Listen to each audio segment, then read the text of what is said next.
Good evening, ladies and gentlemen. Welcome to the City of Bettendorf Committee of the Whole meeting. Today is Monday, May 1st, 2017. It's 5 o'clock p.m. Thank you all for joining us. We have an operational item and a couple of consent agenda items. We'll probably take most of our time with our first item, the most exciting item we've had on our agenda, I think, maybe in the 5 years I've been here. So this is a resolution approving the development agreement between the City of Bettendorf and Betplex, LLC, for our sports complex at I-80 and Middle Road. Jeff Ryder, Director of Economic Development, is going to kick it off. We're going to walk through each part of this and be ready to roll. Mr. Ryder, thank you, sir. Good work on this. All of you on this team, lots of hard work. Good evening, Your Honor. Thanks for your time. Thanks to Council. Tonight we're going to walk you through, staff's going to walk you through the key points involved with the development agreement between Betplex LLC, Middle and 80 LLC, and the City of Bettendorf. We have been vetting this with the developer for a period of time now, so hopefully the finer points are brought out tonight, and we'll be happy to answer any questions as this will be on tomorrow night's agenda. First off, what we're talking about specifically is a 79-acre indoor-outdoor sports complex and family entertainment center proposed to be worth a $45 million construction cost, and then an additional 33-acre commercial development proposed to come in first phase at a total of $12 million for a total of $57 million. I'm going to skip to the third slide really quick and provide a brief history, and then we'll go back one slide. You know, it's been a topic of conversation for many years. We've actually entertained a couple proposals. We've looked at feasibility studies. We've done a lot of due diligence with developers over the last 10 or so years for the potential of a sports complex to serve the region here in Bettendorf. In late 2016, local gentleman, Doug Kratz, a very, very passionate gentleman from the Bettendorf area, came to the city with an idea for a sports complex. Mr. Kratz had traveled the world, literally, and seen other complexes, and he kind of fell very much in love with the opportunity to put a sports complex in Bettendorf. His foresight, our vision, they fell in line with each other, and the conversations did begin later last fall and into the holiday season. Traditionally, a deal like this would not come together in such short order, but Mr. Kratz is a very, very ambitious gentleman. Mr. Kratz is putting a lot of his own financial means into this deal, which is something that I think is very, very admirable as well. And he really wants to expedite this so we can see children and families and adults all playing at this Betplex entity in 2018. We are very, very excited about that opportunity and his aggressive nature to get it done so quickly. So we are hopeful that the next couple of days go great. We find a way to collaborate with Mr. Kratz and we can move forward. I'm going to go back then to page 2 of the slide presentation here. Talk a little bit about what you will see in the Betplex as it moves forward in 2018. You're going to see outdoor 4 fully turfed 11v11 soccer fields. 11v11, I'm not a very strong soccer-minded gentleman, but I can tell you 11v11 is what you do see at the Olympic level, what you do see at the highest level of professional soccer. It's something that you don't find in any region to this scale. Additionally, there's going to be an indoor 11v11 soccer field as well, and that will be where I've just pointed to here within that blue facility. So you'll have 5 soccer fields fully turfed, both indoor and outdoor, that can be utilized all year round. For youth sports, the soccer component actually breaks down on those 5 larger fields into potentially 10 to 12 smaller fields for youth soccer. And then, as you will see in the outfields on the baseball, 4 additional yellow rectangles. He's designed this facility to have 4 additional 9 versus 9 soccer fields within those outfields when necessary for youth soccer as well. They're not going to be painted striped on there because he does not want to interfere with the baseball component, but it's the type of thing where it'll be a connect the dots type of pattern where you could run chalk lines if you need to, if you absolutely had to have those fields. So there will be dots in the outfields to connect them to make a chalk lined soccer field. So you're ultimately getting yourselves up there to that 12 to 15 in number soccer fields. In addition, you'll have the 6 full-size baseball fields. Full-size, I say that within the fourplex especially. You're looking at a college-size baseball field. In a fourplex college-size baseball field, you cannot find those anywhere I'm not aware of any of them in the country other than maybe in the Southwest and the Southeast where baseball is all year round, but certainly not in the Midwest, to where you can attract not only youth sports but also the clubs and the entities such as like a perfect game or a collegiate level tournament or a showcase event for not only young sports but also those 17, 18, 19, 20-year-old athletes that may be playing at a collegiate level as well. And then the additional 2 fields there are also very, very well designed for an older audience and a younger audience. Specifically as well, you'll see on the fourplex out in the center fields, there's supplemental infield diamonds facing the other ones. This is designed so you could have temporary fences and ultimately then 10 diamonds for either youth sports, that 8-year-old, 9-year-old style audience, or girls softball, the fast pitch type of audience as well. So 10 diamonds there, all fully turfed. You wouldn't have a rain out on a day like this as long as there wasn't thunder or lightning. They'd be playing, and they would have no trouble doing so. Additionally, you're going to have 8 hardwood courts under roof for basketball, full size. Those facilities also break down for volleyball. They break down for wrestling. And there's actually seating for up to 3,200 people within the facility as well on those hardwood courts. In addition, you're going to have 8 outdoor volleyball courts that you'll see where I've pointed to there. Those are sand volleyball, the beach volleyball type of component. There will additionally be 4 more indoors. They'll be completely separate, distinct of any other court so as to not have any interference with the sand or anything like that. Additionally, within the commercial component as well, you're going to have a tiki bar type of thing potentially, restaurants, retail, physical therapy. You're going to have locker room facilities, different amenities that will draw regionally that those collegiate style, those high-level high school, and then the major youth sports tournaments are looking for. Facilities that are highly desirous and not often found in other markets. They will be here at the Betplex. Within the blue structure as well, you'll see at the bottom there, it's another square, if you will. It's about 58,000 square feet, 2 levels. That's going to be a family entertainment center, bowling alleys. It's going to have a small performance area for live music. It's going to have the feel that you might find in like a Lucky Strike Lanes or a Dave & Buster's on the base level for kids where they can go and take part in the midway-style games. The upstairs is going to be more of an upscale type of component for folks that want to have a little bit more of a calm type of atmosphere, just relax and have a good time as well. The developer has a firm out of Austin, Texas, is looking to run that facility for them that has a very, very good track record doing those sorts of facilities in other markets. Additionally, there are 1,800 parking stalls at this facility. For this size of development, that should be more than enough. You should never have a parking issue in a facility like this. 1,800 parking stalls is very, very adequate based on any other parking count we could find from other sports complexes in the region. We required a minimal number. The developer did not want to hear about a minimum number. He wanted to far exceed expectations and provide an ample number for all of the folks that might be attending events at this facility.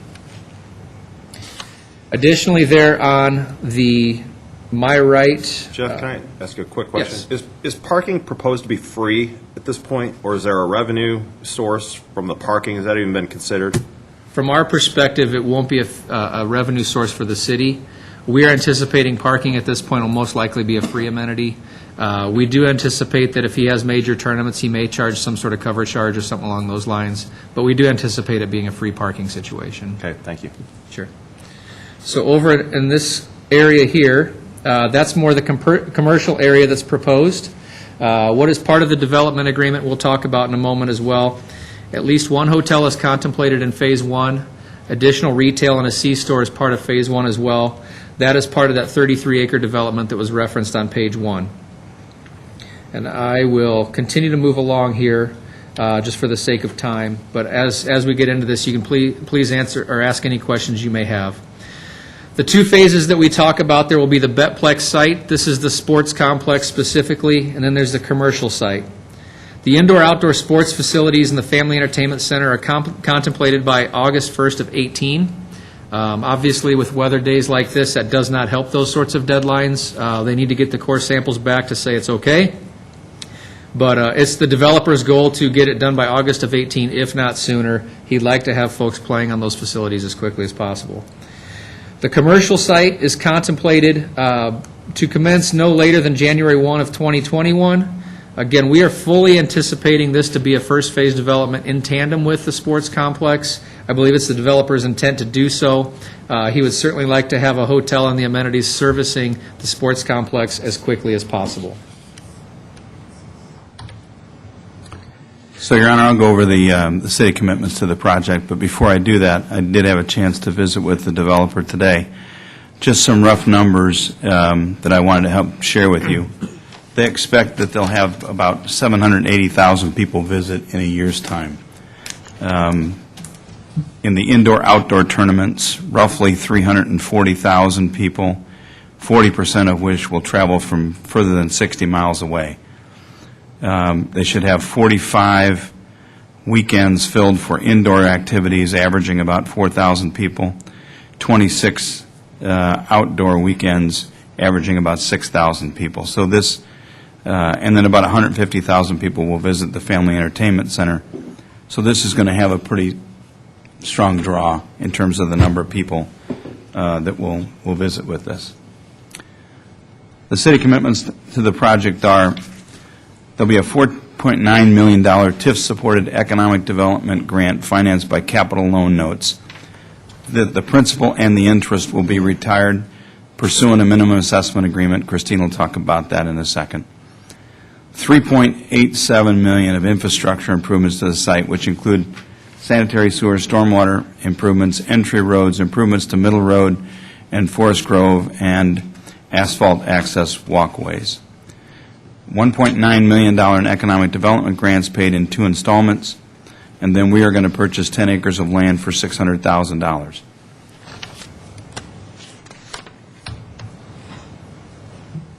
The developer is going to commit to minimum assessment agreements on both project areas. Currently, $22 million on the Betplex, and this could change because the market could change when we issue the date of the bonds. Could change slightly.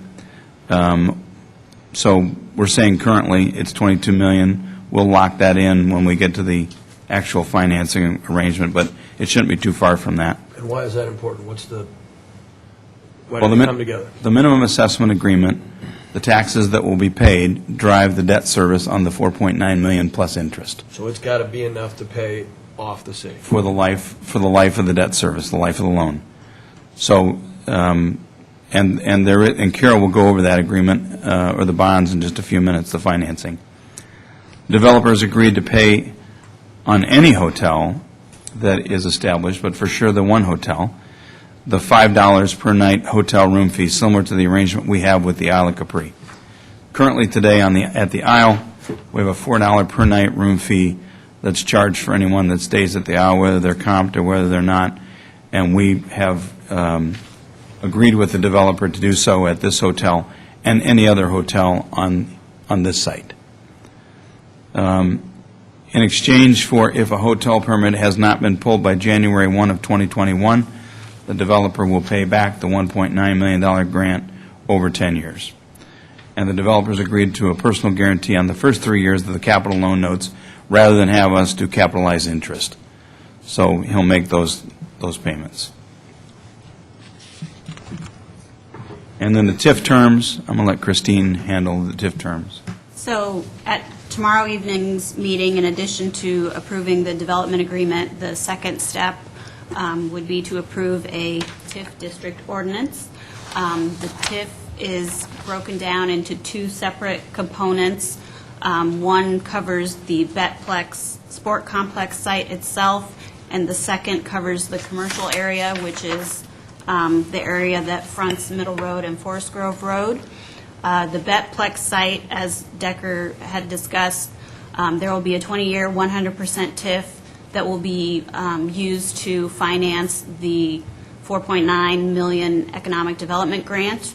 The way that the agreement is worded, that minimum assessment will always be in place for the life of that grant or for the life of those capital loan notes. And should the interest rate change or the TIFs, the amount eligible for TIF change because of a legislative change, that minimum assessment can be increased to continue to cover those payments throughout the full 20 years.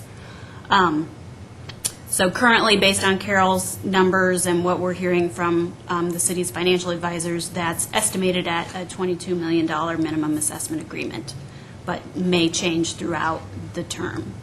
The second TIF has to do with the commercial project area. That's also a 20-year, 100% TIF. This one is a full rebate to the developer, and there will be a minimum assessment on that area as well, which will step up over the first 3 years. So it's $4 million in 19, $8 million in 2020, and then $12 million for the duration of the remaining TIF rebate. The $12 million covers the initial phase of development. The developer has indicated that there will most likely be additional commercial projects within the district, but that full 20 years is a hard 20 years, so it's his incentive to build things sooner so that he can capture the most TIF rebate. One thing, if I could interject really quick, we've entertained the question, what if he doesn't build anything there and he just takes the TIF? Well, if in fact he doesn't build anything there, he's still locked into a minimum assessment, and he will have to pay on bare dirt an assessed value that he's agreed to. Plus the TIF comes back to pay us back anyway. That's correct.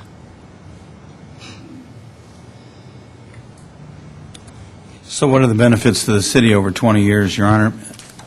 Remember that in any scenario with the new build, we will get our debt service. The $5 debt levy comes into play. So we just threw a number of $30 million as a conservative number, but on a $30 million estimated value over 20 years, the city will receive $2.7 million that the developer has to pay. The developer also has to pay whatever the debt service is for Scott County and whatever the PEPL levy is for the Pleasant Valley School System. So we don't know those numbers, but he'll have to pay whatever those are. Currently, there is nothing being paid on that property because it's bare ground.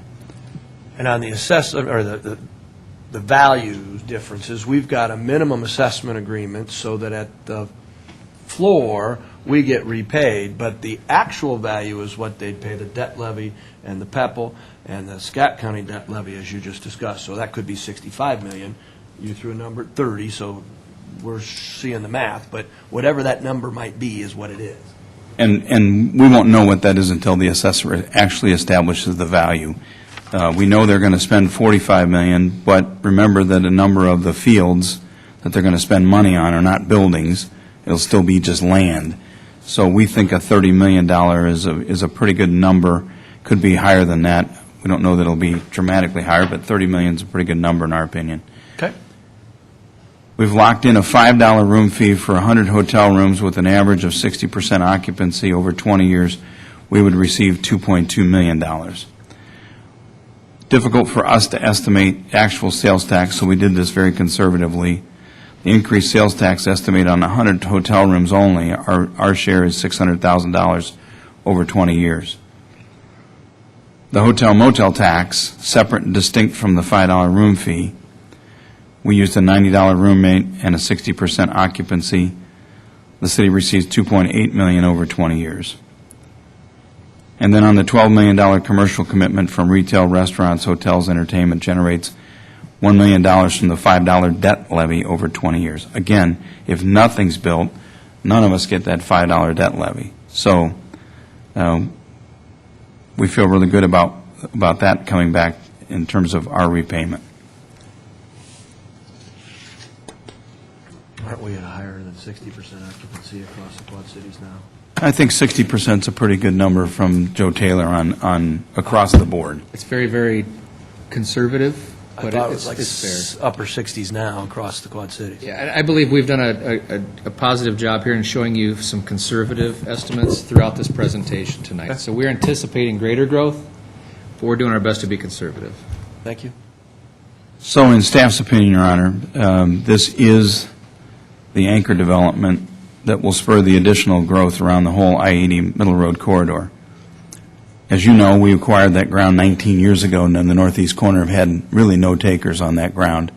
and have been fairly aggressive in marketing it to all kinds of ventures, and we've not seen any significant interest there. We think that'll all change once this corner develops.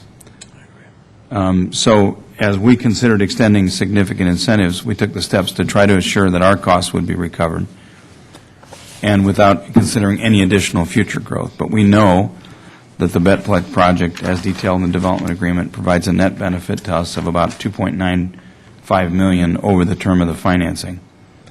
We think the agreement provides for the developer who's getting significant incentives in exchange for his acceptance of a pretty significant risk to be the first anchor project at the site, and satisfy the number 2 high priority of the council's goals of trying to have a development at that site associated with a sports complex. So now let's have Carol walk you through the bond issuances and how the financing works. And in tomorrow night's agenda are the public hearings on these bonds as well. To honor the city's commitments in the development agreement, the city is issuing the following 3 bond issues. The first one is a not-to-exceed $3,250,000 of general obligation urban renewal bonds. This particular bond covers all the infrastructure projects that was discussed a few minutes ago. It includes all the sanitary sewer, the storm, roads off-site as well as on-site. These bonds will have a 19-year term. The true interest cost is projected at 2.79%. The total principal and interest payments on the bonds is $4,080,000, and they will be paid back entirely through the city's debt levy, the $5 debt levy we were talking about, as well as $1.5 million of gaming revenue. So that is the first issue. The next one is not to exceed $2,250,000 taxable urban renewal tax increment revenue annual appropriation bonds. And these bonds will pay for the purchase of 10 acres of land out at the site for approximately $600,000, as well as 2 economic development grants totaling $1.4 million in total. So $2 million net will be the net proceeds of those bonds. These bonds are also have a term of 19 years. The true interest cost on these bonds is projected at 3.49%, a little bit higher because they are taxable GO. Total principal and interest payments on these bonds is projected to be $2,925,000, and they will be paid back entirely through the city's debt levy. I'd like to also state that because they are annual appropriation bonds, only the principal and interest payments annually that are paid will go against our debt margin ratio. And then the third set of bonds is the not to exceed $4,900,000 of taxable urban renewal tax increment revenue annual appropriation capital loan notes. These capital loan notes will have a 20-year term, and they will be privately negotiated and placed with Triumph Bank. The estimated true interest cost on those bonds is 5%, with a 5-year reset, a 5-year rate adjustment, which will be calculated on the 5-year T-bill plus 3.5% interest with a lifetime cap of 12%. The total principal and interest on those capital loan notes is projected at $7,370,921, and they will be paid back entirely through the developer's property taxes or the TIF increment that is collected on that property. Again, like the second set of bonds, only the annual principal and interest paid on these notes will go against our debt margin ratio. And these will be discussed again at the public hearings tomorrow, and our tentative sale date on these bonds is projected to be June 6th. So because of the annual appropriations, if indeed there's a problem or something happens with the project, only the first year, if there's a building there or a start to a building there, could be appropriated. Then council could decide in year 2, we're not going to appropriate money because you didn't do the project. Yeah. Not that we anticipate that, but, okay, thank you. So with that, Your Honor, and so that the council understands, we spend a considerable amount of time in finance, legal, economic development, administration, community development, public works on this project. A significant amount of staff time has gone into this. We are prepared to recommend that you hold the public hearing tomorrow night, take input from the public, and if so, you so desire, that you would then approve the development agreement, you would approve the tax increment district, and you would issue the bonds. And we will be ready to answer any of your questions tonight or tomorrow night, or any of the public's questions tomorrow night. How about questions from council for staff? Frank, and then Jerry. Thank you, Your Honor. Jeff, could you go back to slide 2 at the beginning? It's the one that's got the fields on it. You mentioned 1,800 parking spots. Correct. How many outlets onto, I'm assuming there won't be any outlets until the commercial is developed onto Middle Road, but and if I'm wrong, correct me there, but how many outlets then onto Forest Grove Road to get whatever number of parking spots are being used to get those people in and out? Sure. Actually, part of our commitment to this project, some of the infrastructure would include those entryways. There will be 3 off of Forest Grove Road, and there will be 1 off of Middle Road through the proposed commercial site. Those will all be done in advance of, and Brent, correct me if I'm wrong, but all 4 of those entry points will be done in advance of the development taking shape. So that is our obligation. We would like to have that put out there in front first, so they can continue to do their construction with those in tow. So there will be 4 total. And Forest Grove Road would be updated at the same time? As No. far as, No, we're doing the next phase of Forest Grove over to International, and then there'll be a lull for about 3 or 4 years. Yeah, right? we think either 2020 or 2021, we expect to receive federal funding. So in our STP funds, the eligibility for Forest Grove, just like we did for the last 2 rounds of Forest Grove, will pay for 80% of the road over to Middle Road, where the city would pay 20%. We believe we should wait for those funds to complete that portion, and we were going to wait anyways. That was in the plan, so we're going to continue with that plan. But we'll construct the roadways into the site, and there'll have to be some blockages, I suppose, of when we do traffic to make that work, but we're comfortable we can make that work. And in addition, I wanted to mention, Your Honor, that Jeff, point out the entrance, right there. We'll be making improvements between Forest Grove and Middle Road to that point, but we're also working with our partners at the DOT to advance RISE monies to go north towards the interstate, as well as push the interchange project sooner. The interchange, as you know, we contracted to have that design built, and it is approved, and the design is done. And so the project could be constructed at any time. Now with the state talking about the potential 3-laning of I-80, that would move up construction of the bridge under Middle Road or over Middle Road, whichever way you look at it. So we're going to be talking to our friends at the state in our meeting on Wednesday that we normally have about how fast we can advance the interchange itself, and we believe there'll be some support for that as well. And you had conversations, and so far there's been good support without timing, as well as great support out of the Iowa Economic Development Group. Or Yes. what is it? What's IEDA, Economic Development Authority. Authority, thank you. Actually, and Brent, if you could elaborate a little bit more on the road improvements at the intersection there of Forest Grove and Middle that will be part of this? Yeah, absolutely. So the developer's engineer is currently in the process of conducting a traffic study and this one's really kind of unique to project how traffic's going to function at this site.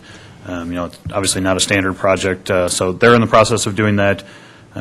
We are committed to the 3 entrances on Forest, the one off Middle, and just recently this week talking with the developer that they're going to build. It was always planned all 3 off Forest Grove would be built to city standards. The one off Middle will also be built to city standards and will extend all the way over to the west property line. So those are all going to be 31-foot back-to-back, 52-foot right-of-way. But in addition, some of the monies that are programmed in the CIP are to address any necessary turn lanes or intersection improvements that would be needed basically just in the short term until we receive the federal funding and are able to completely reconstruct Forest Grove and the intersection. That project carries an estimated $8 million price tag, which is why we're waiting for the federal funding. And we won't know until that traffic study is complete, Jeff, as to what exactly will be required, but I would anticipate several additional turn lanes, both on Middle and Forest, and at the intersection that will be necessary. Jerry? Thank you, Your Honor. Frank brought up parking, so I guess I'll ask a question on the parking, too. The developmental agreement includes a clause on cross-parking. Will that cross-parking be paved or gravel, or is that up to the developer to decide what he's going to do with the cross-parking? I think our thought was initially it would be gravel because we don't know what development, in our case, we might be wanting. And as you know, in the agreement, there's an ability for the developer to purchase back the property. So our initial thoughts are it's gravel for overflow if necessary. It would not be paved initially. So the cost of that is then included in that number that you had for the CIP number? I don't know that answer. I don't think we included anything in there. I don't believe so. Okay. I think we were going So it's up to the I think we'd work developer. that out at that point in time. Okay. Another question is, on all the fields, it looks great here on the drawing, but when I read the development agreement, there are no numbers in there. It says there's going to be baseball fields, but there's no numbers, even though you have numbers on the drawing. Or is the drawing part of the agreement? This is the concept that we've been operating under. I just received today an updated plat, which will be added tomorrow, which shows the property boundaries a little bit more clearly. The site plan has been submitted to community development at this point, so all of this is basically coming through at the same time. And correct me if I'm wrong, Bill, but I'm pretty sure the submitted site plan is very similar to what we're looking at on the screen here. Okay, my question was, related to what's the developer's commitment legally? Right, within the agreement, you're correct, there aren't hard numbers of fields, but all of that has been submitted to this point and is consistent with what the concept that was initially presented. And then I have a question on the drawing here. The city's property, that 10 acres there is crosshatched. There are 2 other crosshatched areas on the drawing up at the top. Yes. What are they? The one on the northeast corner, in the north center are stormwater detention areas. Are they owned by the developer, or are they owned by the city? Owned by the developer. So he owns them, so he maintains them. Okay, Yes. great. Yeah, I think there's actually 3 or 4 On the site plan, detention there's, areas I think, on the 4. updated plan. I think there's 4 of them now. Right. And then my final question is, for the sewer work, both storm sewer and the sanitary sewer, are those dollars coming out of our enterprise funds for those 2 functions? Yes, that's the way we are proposing it now. Okay, thank you. And, Your Honor, just as a point of clarification, we have moved the 10 acres to be the 10 acres closest to the other edge of the property versus the 10 acres here. So in the plat for tomorrow night, or the documents that Christine has, we exchanged sites. We moved our 10 acres to to the west side. Forrest, if there's a way you could transition to the overhead projector for us? Thank you. And you'll notice that the yellow is the 10 acres that we would have. Staff, we wanted to make sure that we lined that road up against the roadway coming out of, I believe that's International Correct. Boulevard, so that in the event, at some point, we needed to, if we needed to signalize an intersection, that we had a full intersection. So we thought that that would be appropriate, since we don't know what our 10 acres is going to be, and we were just buying the 10 acres as part of the agreement. We felt that portion of land was fine with us, and we wanted to make sure it lined up with that intersection. That 10 acres is no more or less usable than the other 10. It's on the same. It's all flat. Yeah. Bare dirt along Forest Grove. Makes tons of so- sense to make sure we own it so we can, for sure, line up International. Good job. And just as an FYI, this didn't come to us until about 3 o'clock this afternoon, so it hadn't been presented to you in advance. Yeah, no worries. That happens. Other questions? Greg? Thank you, Your Honor. Is there an estimate on jobs, number of jobs? I can get that information for you, but I don't have any information right now. Just curious. Sure. Maybe for tomorrow. That would be helpful. And then, I think I already know the answer to this question since I've worked there forever. Police services, obviously if you have all those people, you're going to have big events and lots of traffic and stuff. I would assume we do the same thing they would be required to do the same thing they do for runs and such, and they'd have to, off-duty Bettendorf, reserves, whatever, or pay for the cost? Yeah, we have not talked to the developer about that, but that would be our recommendation, yes. Okay. Thank you. Other questions? Deb or Lisa?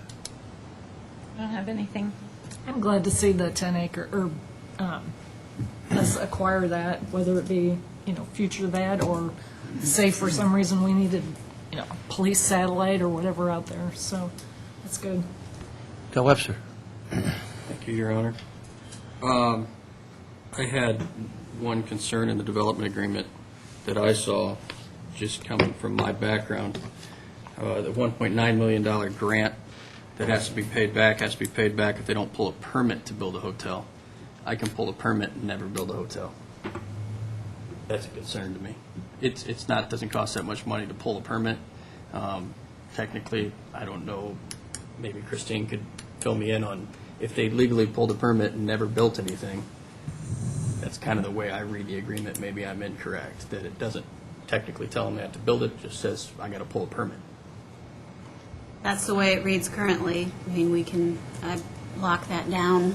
Yeah, I I mean, think the intention was to have that the day that they get started, and the first thing you'd have to do is pull a permit. We didn't tell them But we're they had to giving it have to it them. completed. we're giving them the grant prior to them actually pulling the permit. So Yeah, maybe we follow up with We that. can change it to commencement of construction. That would clear Is that it, up. and then I didn't get to see that one long enough. Did the parking lot change? Because Brent, you mentioned having a east-west road running through there. It looked like the east-west road ran into the parking lot. So it looked like it. The I didn't know how you were configuration, differentiating that. the configuration has been adjusted as they've been going, but the east-west connector does still exist as shown. It doesn't have the bend in it, I don't believe, anymore. Yeah, I think they've straightened that out, but it still does run completely So it is east-to-west. separate from the parking lot. It's not part of the parking lot like it's showing right now. No, so that, it is actually, so it's 31 foot wide, but there are parking stalls directly adjacent to it on the north side. And I believe Bill can comment on that, but they have submitted for a variance request through the ZBA for parking in the front yard.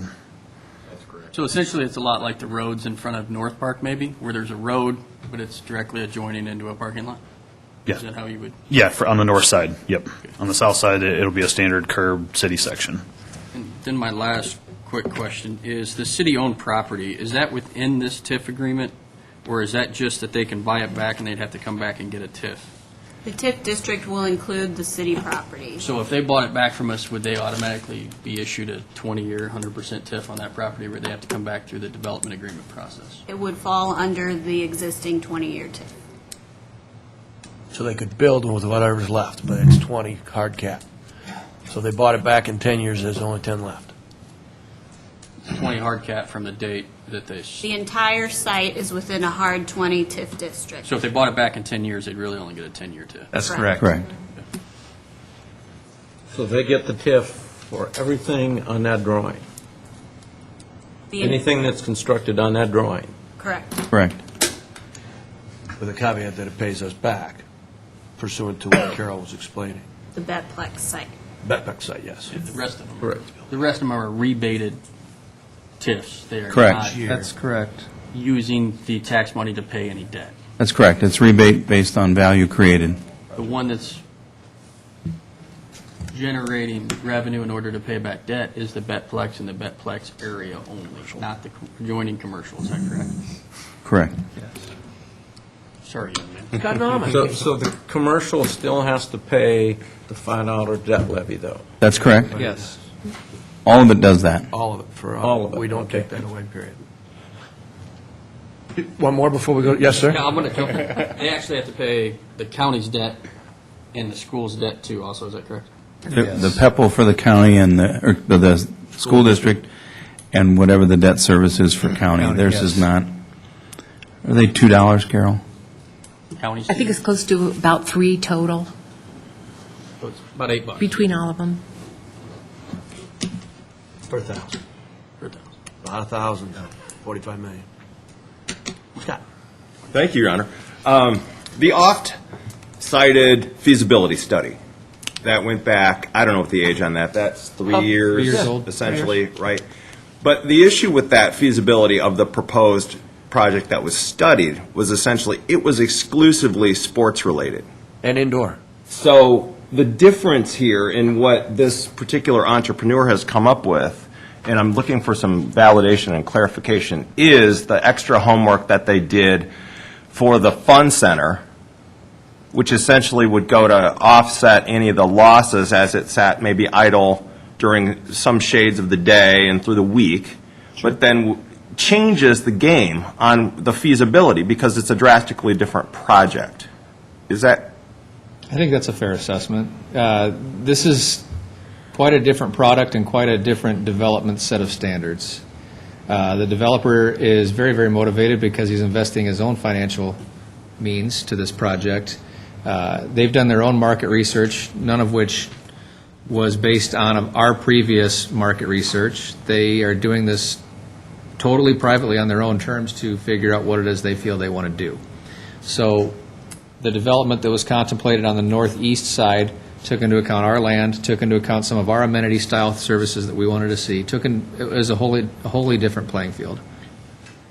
And to the mayor's point, no outdoor fields, which is a huge other component part of this. So, and if, again, looking for some refresher on this, the deal was it would work. It said this is feasible, but would take $250,000 a year in taxpayer money to subsidize because they didn't have, essentially what they've done here is figure out a way to offset some of the operating losses that would be projected as this thing got up and going. Is And that- 4 to 5 years at $250,000 per year if it was a city-built, city-owned structure. And Before they kind of made money like we were seeing down here at the waterfront. We beat that. We would have hoped to beat that, but And mind you, that was the optimized version of that study as well, which meant that was roughly a 125,000 square foot facility. This one's roughly 265,000 square feet plus outdoor.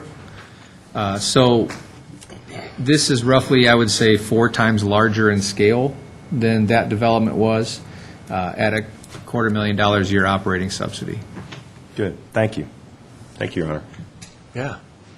Scott? That was figured based upon city operated also, was it not? Yes. Where, Yes. I mean, we have to pay We don't- people a lot different than what private enterprise pays. Well, there was another option in there that could have been operated by the consultant. Or with- another with- company that they compete with. There were 3 options in that study. Yeah. Greg? Thank you, Your Honor. One more quick question. Yes, sir. Second hotels, same deal? $5? Yep. Okay. Yes. The way the agreement reads is any hotels within this urban renewal area that receive city incentives will have to pay the $5 per room charge. Somebody goes across the street and builds a big hotel that is not getting any incentive from the city. No, that's $5. fine. Other questions? And I don't know if it matters or is relative at all, but along those lines, just this year alone, my family has stayed in Schaumburg, Peoria, and Rockford with a minimum 2-night stay in each one of those facilities where we could have drove home, but we had to pay it. Additionally, I've stayed in 2 other facilities this year already that have a $10 per night head charge, or your team pays a $1,000 penalty as a team for not staying in the host hotel. So the $5 per night head charge is not out of the ordinary. Very reasonable. Did the same thing with Jackson all over the Midwest. They have more than 80 rooms. Indeed. Well, the developer will know that, and he knows that. Okay. Any other questions? Anything else you want more information on before we make a vote tomorrow night? Yes, Scott. Thank you, Your Honor. I think Alderman Webster is absolutely correct as we were looking at this development agreement, that having some sort of teeth and some sort of language so that this council and the taxpayers are protected and have their interest, that has to be locked down because there can't be any wiggle room in that and this happened or that happened. We really need to protect the interest of the community members and, everyone involved, so. I'm real comfortable with the language. I understand your thought, so we can go back through it and take a look at it tonight. If you have questions about it tomorrow, let's talk about it, make sure you're comfortable with it. Thank And you. that's why I brought up the number of fields, and some of those numbers, it would seem to me, we should have in the agreement. Yeah, or we can attach as an exhibit the site plan. Yeah. Call it out. I would concur with Alderman Sexer on that. Awesome. Anything down here? Terrific job. So we'll get a revised agreement and a revised drawing then before the meeting tomorrow. We already have the drawing, we'll just, I'm not sure we'll have a revised agreement. We'll visit Oh, with the okay. developer about what we've talked about. yeah, I don't think that's going to be a change that, I think I don't think everybody was that'll be an thinking the issue same at all. intent Right. on getting this hotel built. We were just trying to identify the trigger, so. Perfect. We can tweak that. Okay. Excellent job, staff. You've been on this a long time, hundreds of hours, 10 years of working for it, 5 years in earnest. Great work. We will take this up tomorrow night on a regular agenda, as you've seen, items 11 through 14, actually even into, 14.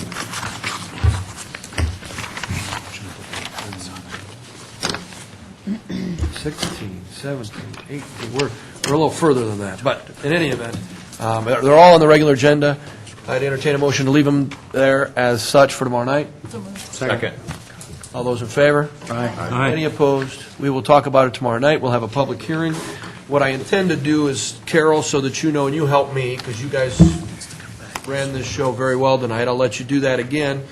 We'll have one public hearing so that we can let people be heard and then kind of go through the other public hearings quickly, or have them all at the same time. That way you don't have to go through the exact same Oh, thing that'd be nice.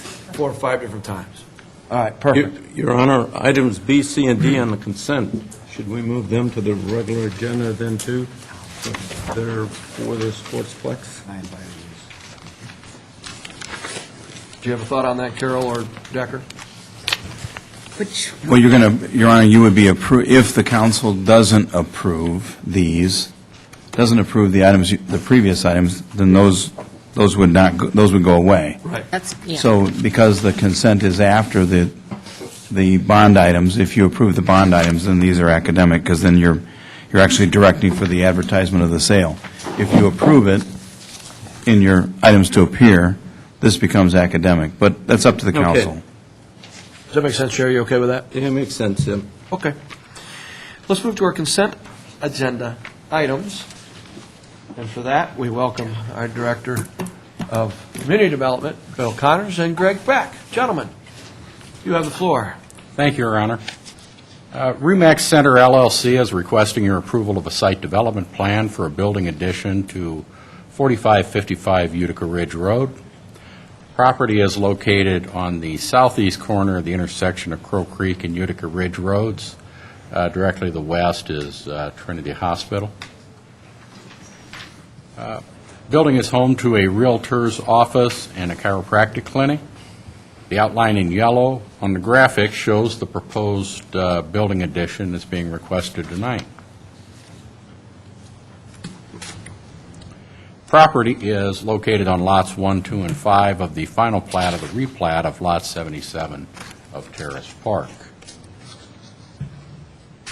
The former site plan or existing site plan shows the building footprint with a stormwater detention pond at the north end.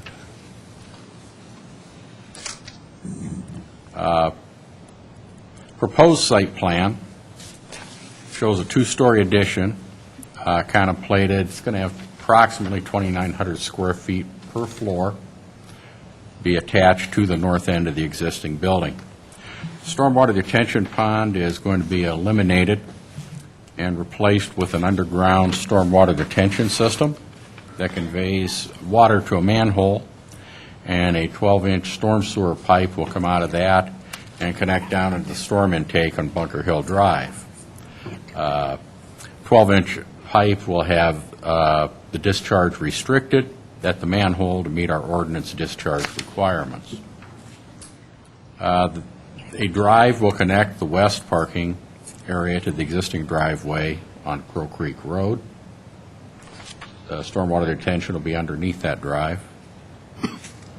The existing parking and the 4 spaces added north of the addition meet the total ordinance requirements for the number of parking spaces for the building. A variance was obtained from the Zoning Board of Adjustment for 7 foot of encroachment into the front yard with the 4 northern parking spaces. The elevation drawing shows how the building will look after construction. We have had discussions with the developer, and the existing landscaping will be preserved and replanted after the building addition is completed. Our landscaping is based on the perimeter of the site, not necessarily the square footage of the building, so they currently meet that. Your Planning and Zoning Commission has recommended the approval of this site development plan. Your staff recommends the approval. Greg and I will be happy to answer any questions. We also have Mr. McNamara in the audience if you have any questions for him. Thank you, Your Honor. Thank you. What questions do we have? All right, please, Deb. Scott, and then you. Other Scott. Thank you, Your Honor. The Scott, the new Scott. I have a more question on underground stormwater storage. How do these work?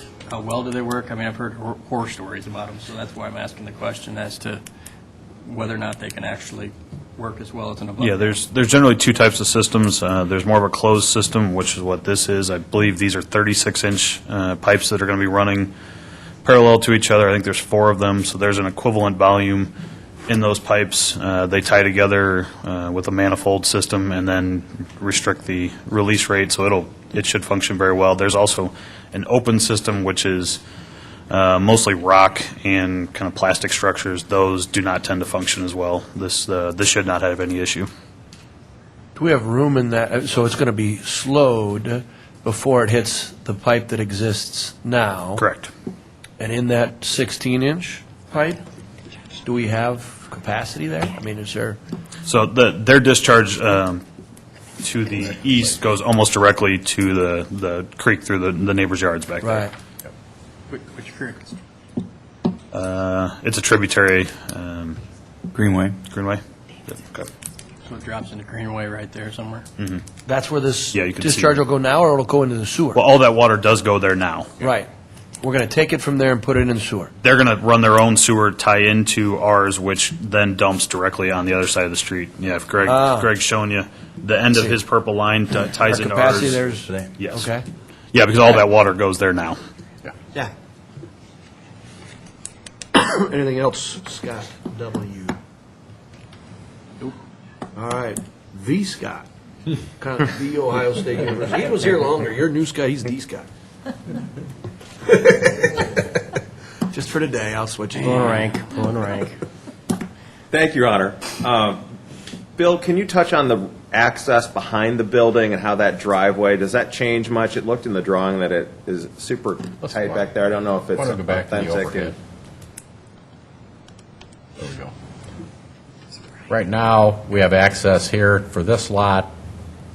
The access for the back lot basically comes off Crow Creek Road.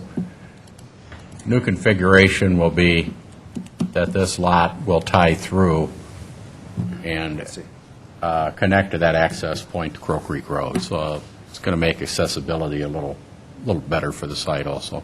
Any setback changes or variances for that? There was a variance only for 7 foot of the 4 parking spots that are on the north side of the building. And they've already received that. And that is a one-way driveway, so that's why it is shown a little narrower. It's only 16 feet because you have the angle parking on the lower end there. So regarding again, back to the stormwater, regarding that issue, I think we need to understand is how that gets channeled and where does that actually get introduced into that greenway area, because like the Squire Drive project that we did, just 2 and blocks down. that totally changed because that T intersection of the Squire Drive and Bunker Hill, both of those water sources teed and then were released, and that was essentially the impetus of the change of the erosion in those backyards and how that evolves. And if we're again changing something that might flow more gradually and more naturally over the top and get introduced into something, I really think we need to understand what ramifications that, and there may be none, but I think we need to understand as a council. So here's the overhead picture. The underground pipes are going to be here. Right approximately in the middle of the driveway here is a manhole. In that manhole is a restrictor. Connected to that is a 12-inch pipe that runs down and ties into this intake here. That's the same place the water from the existing detention pond went to. And quite honestly, the neighbors had had problems because in heavy storms, that detention pond would overtop and they get a full flow down. So actually, this kind of controls the flow of water a little better than the existing open detention pond. And they are required to meet our new ordinance, so they do have to provide the water quality component as part of this pond as well. Good, thank you. Anything else? Structure. Like to entertain them. Is the drive going out to Crow Creek, is that going to be a right only? It has to be. There he is. Yeah, because there's a... Versus, I hope we're not cutting through that. There's a boulevard. Right. And there's no curb cut into the boulevard. That was my question. No, it's just the right in, right out only, so. I'd like to entertain a motion that this remain tomorrow night on consent agenda as item S as in Sam. Second. Those in favor? Aye. Any opposed? That'll remain tomorrow as item S. The next is resolution with regard to the Isle of Capri and the Jetty Overlook area.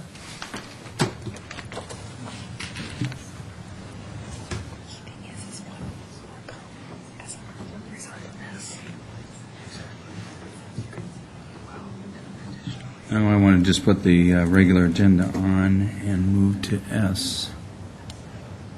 Can do that.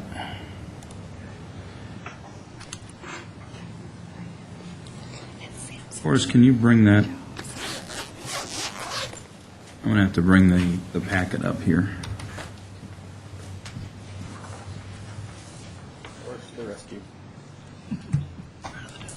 Is there?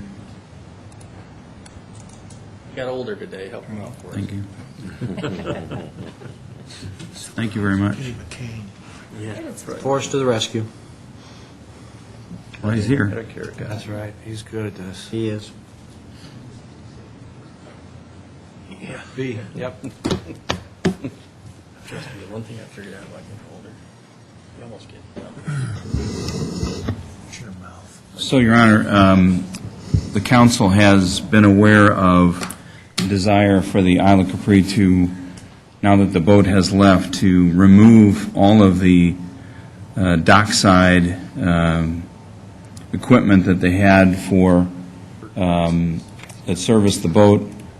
And if, for those that remember, we used to have the bike trail on top of the levee just prior to the arrangement with the Isle. for the, in essence, employee area that is on that jetty itself here. And now with the removal of the boat and moving everything off of the jetty itself, the aisle is going to remove all of the old equipment, all of the electrical, the area that, the bridge, the sky bridge that came across to the jetty. And so we have the opportunity to create something special on this site. So the aisle is proposing to build a jetty park, if you will. And these are renderings to show what it could look like. You've seen a video of that prior to that time. We have an agreement in front of you that calls for the aisle to spend $1.1 million, 694 of which would be on the new park. 300,000 is roughly to remove everything. We would be having fishing piers on the 2 mooring cells, and then the entire area here would be reshaped a little bit, landscaped, and in essence have a urban park. And the bike trail itself now will completely go through, instead of what we used to do, to go down and then have to come back up. So it's going to improve the flow through the riverfront area, and the city will now have a park that we would eventually maintain. In this agreement, the aisle makes the improvements, we contribute to the improvements, and the Iowa DNR will then ultimately have a lease with the city once all this is completed and conveyed, probably in September, October, we believe. And then we have a management agreement with the DNR to complete, which is in process for this to take place. So the resolution in front of you tomorrow night is to authorize the expenditure of the $250,000 that we had in the capital improvement budget. For those of you who remember, we originally put $500,000 in 2 years ago. When they first gave us the project, it was the council's desire not to spend $500,000, so we put $250 in. It would match roughly the $700,000, I think it's $694, to complete the new jetty park. We haven't named it anything other than jetty park. And then we would manage that and we would maintain it as part of that agreement.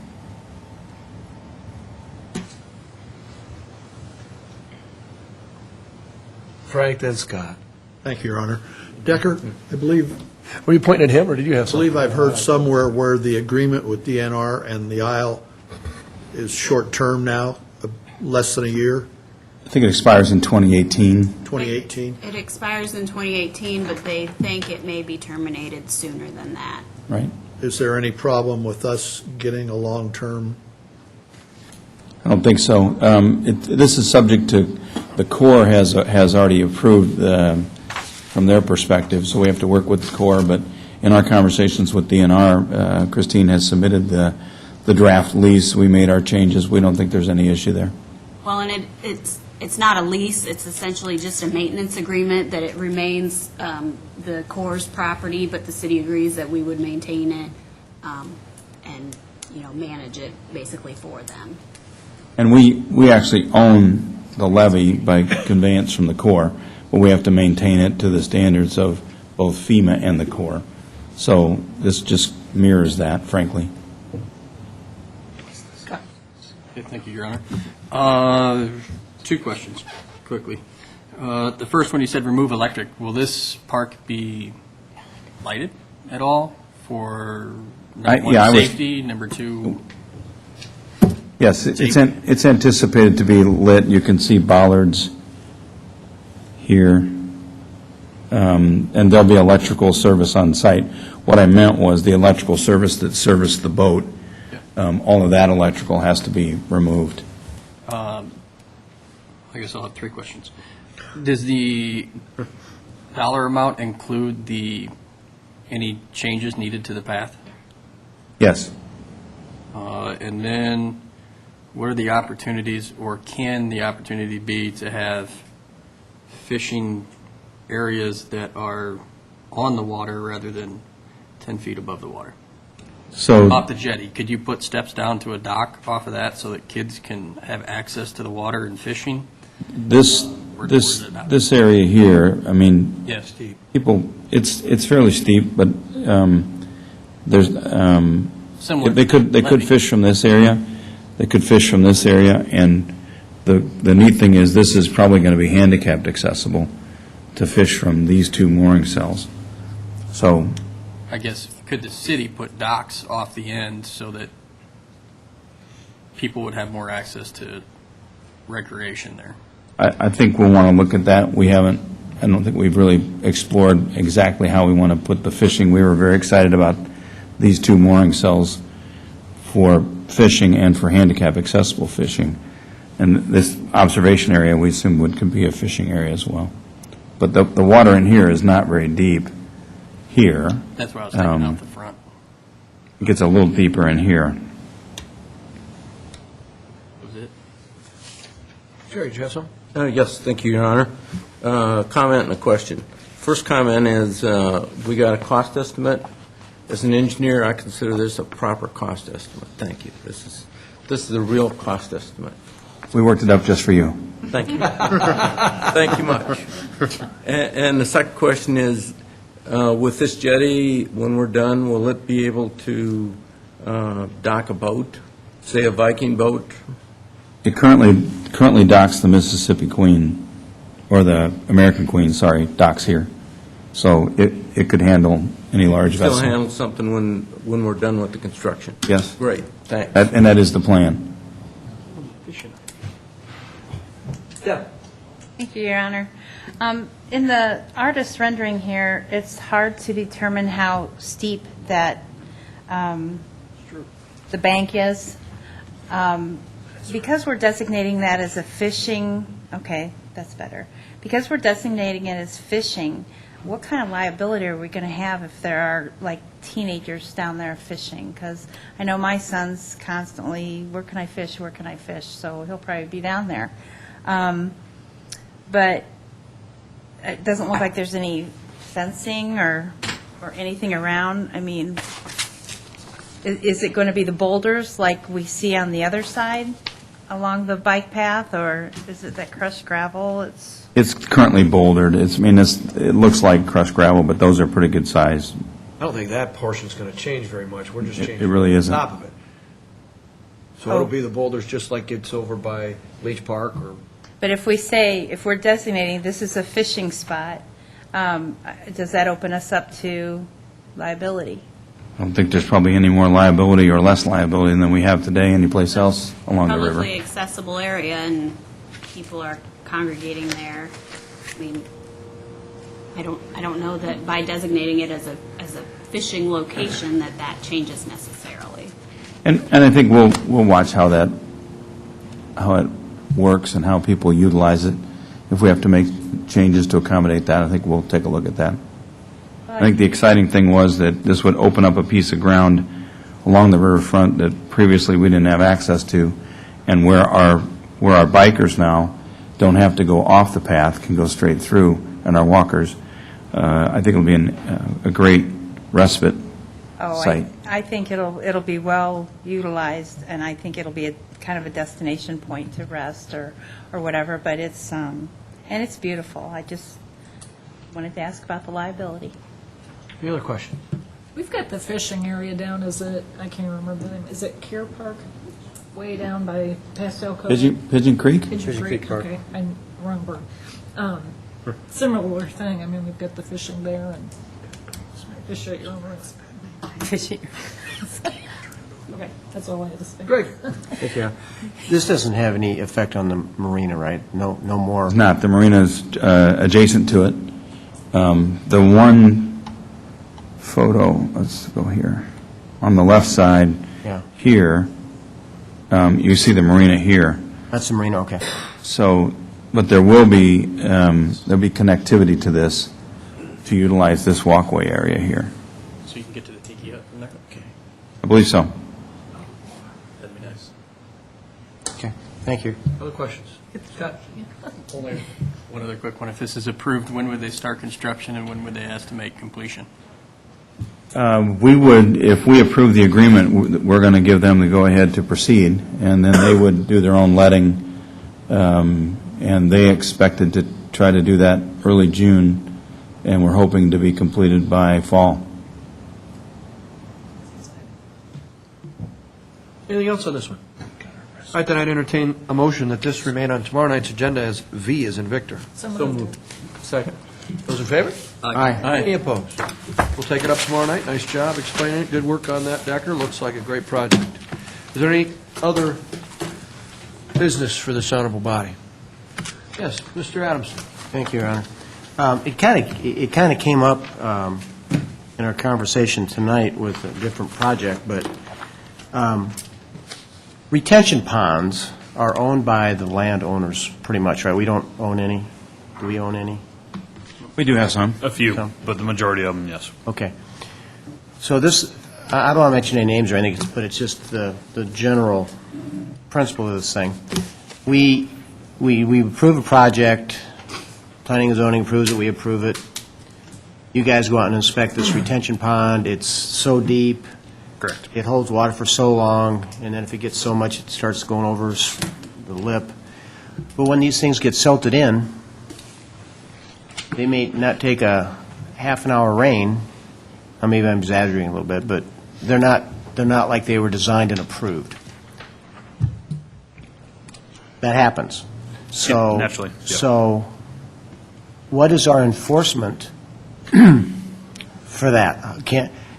Do they have to get inspected periodically and say, hey, this doesn't meet what it did at the beginning, and you need to dredge it out or whatever, or fix it so it complies again?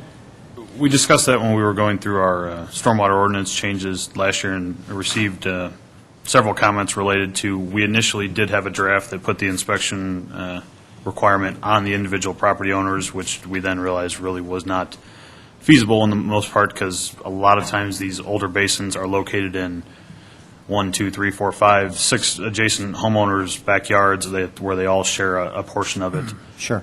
So as of right now, there is no annual inspection requirement, but it is something we've talked about potentially having to do at our staff level. We do not have the staff right now to do that, though. Well, I think it's important enough to maybe get some staff and to do that, because all it's doing now is just, all that water's running down. Majority of the ponds that we have, and I would say almost all of the ponds, have probably almost never had an overflow. The majority of the problems we have with the ponds are actually the low flow events, because we're required to detain it down to a 5-year event. And in some of these larger ponds, that 5-year control could be a pretty sizable diameter of pipe. So by adding in the water quality and the channel protection volume, so the 90% rainfall events, your 1.25 to 2-inch rainfall events, that's what we're really trying to capture with this new ordinance that we approved last year. It's generally not, most of these ponds have almost an excess of volume in them. It's really the low flow that we're having trouble with. Okay.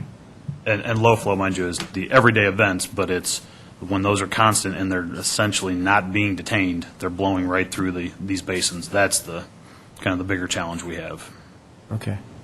Well, there's just got to be some teeth that if they silt, it's just a matter of time they're going to silt in. Sure, absolutely. And they're going to have to, and somebody has to go out, and they're not going to do it on their own usually. That this doesn't meet the specs anymore, and you need to. Yep, clean it and I up. agree. And a lot of times, some of that's going back to making sure that they're located in either outlots or we have proper easements to be able to go back and gain access to them as well. Okay. Anyway, it has caused a problem for a development, and it's just something to think about.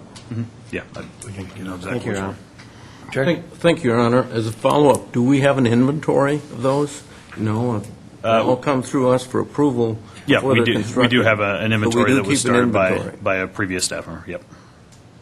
We had to have that as part of our APWA national accreditation. That is one of the requirements. Anything else? Scott?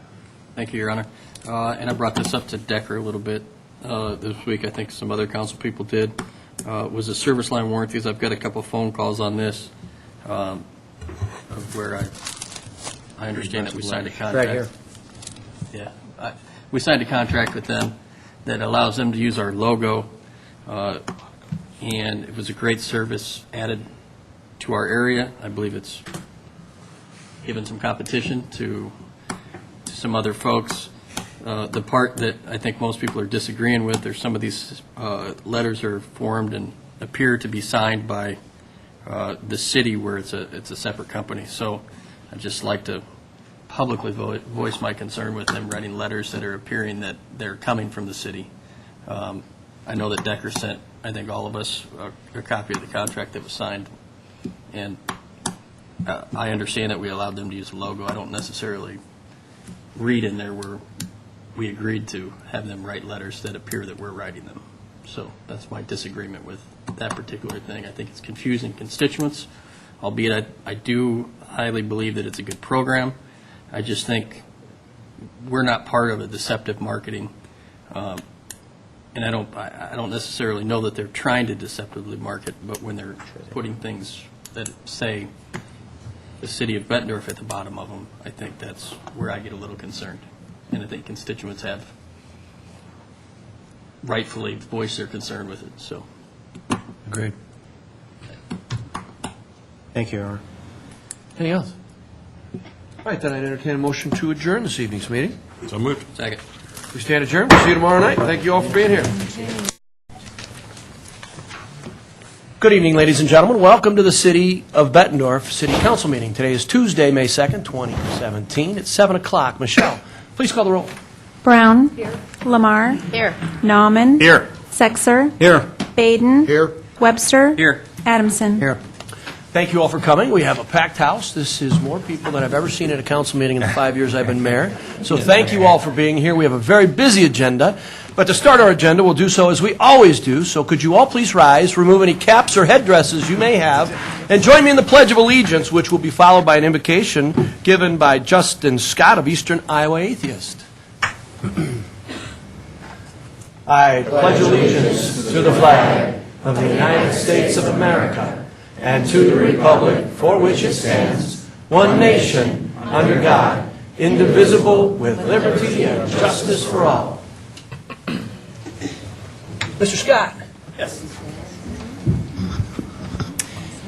Well, on behalf of the growing atheist community of Bettendorf, the Quad Cities, and those affiliated with the Eastern Iowa Atheists, I'd like to thank the City of Bettendorf, the mayor, and council for this historic opportunity to speak tonight. I'd also like to thank Michelle Spencer for helping coordinate my invocation.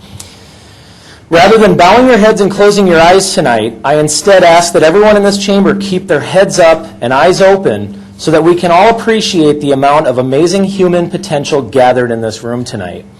Much of the work performed tonight will require great discussion, passionate debate, and in some cases, an agreement to disagree. But through this experience, the mayor and council have the humbling opportunity to represent all people of this great city fairly, regardless of their socioeconomic status, their race, their gender identity or sexual preferences, or even their religious or non-religious worldview. These elected leaders should make decisions that refrain from putting one group above another while always seeking to provide the minority opinion equal footing as the majority.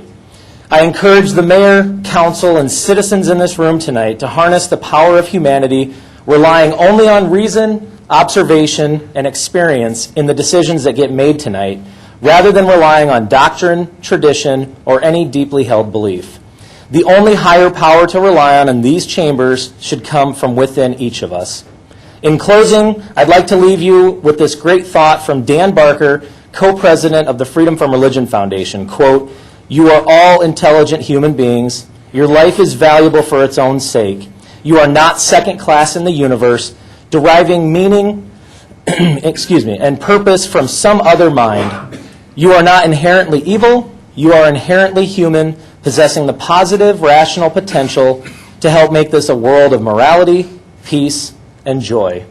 Trust yourself." Thank you. Thank you, Justin. the City of Bettendorf, we continue to ask those who share beliefs and maybe don't share our beliefs as those at council to come and give invocations and talk to us in ways that we just experienced today. So we do appreciate you being here, Mr. Scott. We have 5 awards, or 1 award and a few proclamations to give. We're going to do that from the center of the room. And first, I've got an award. It's a Chief's Achievement Award, which will be presented to Senior State Trooper Dustin Henningsen. And Mr. Henningsen, if you could join us here in the center of the room, I'd really appreciate it.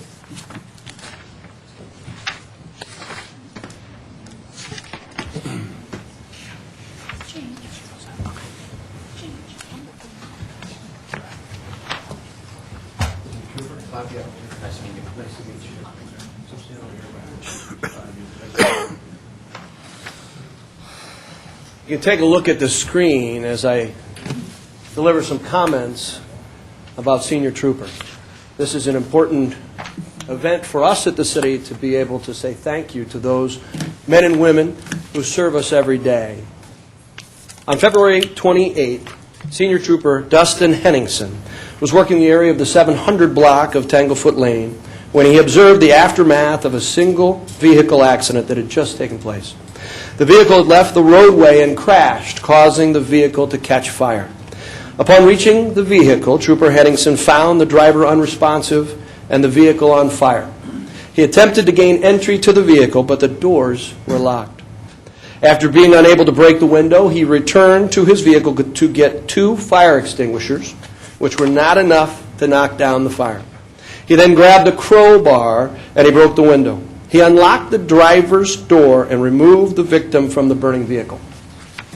Trooper Henningsen was able to do all of this without protective equipment or breathing apparatus prior to the arrival of the Bettendorf Police and Bettendorf Fire Departments. There's no doubt that Trooper Henningsen saved the driver's life that day and is worthy of receiving a Chief's Achievement Award from the Chief of Police here in the City of Bettendorf, Chief Phil Reddington. Chief? I'd just like to thank Dustin this evening. We have a great relationship with the State Patrol in our city and all law enforcement across the Quad Cities. But he very much helped us that day because it would have been a sad day. The driver of that vehicle would not be here today, and he couldn't be here tonight because he's living in Florida now. But there's no doubt that we have a very good response time for police and fire here in town. But that fire was so bad that by the time our first squad got there and the fire trucks got there, that driver would have been gone. So Dustin risked his own life to save him and made it a happy day for us and especially a happy day for the driver and his family. So tonight we'd like to honor Dustin. So.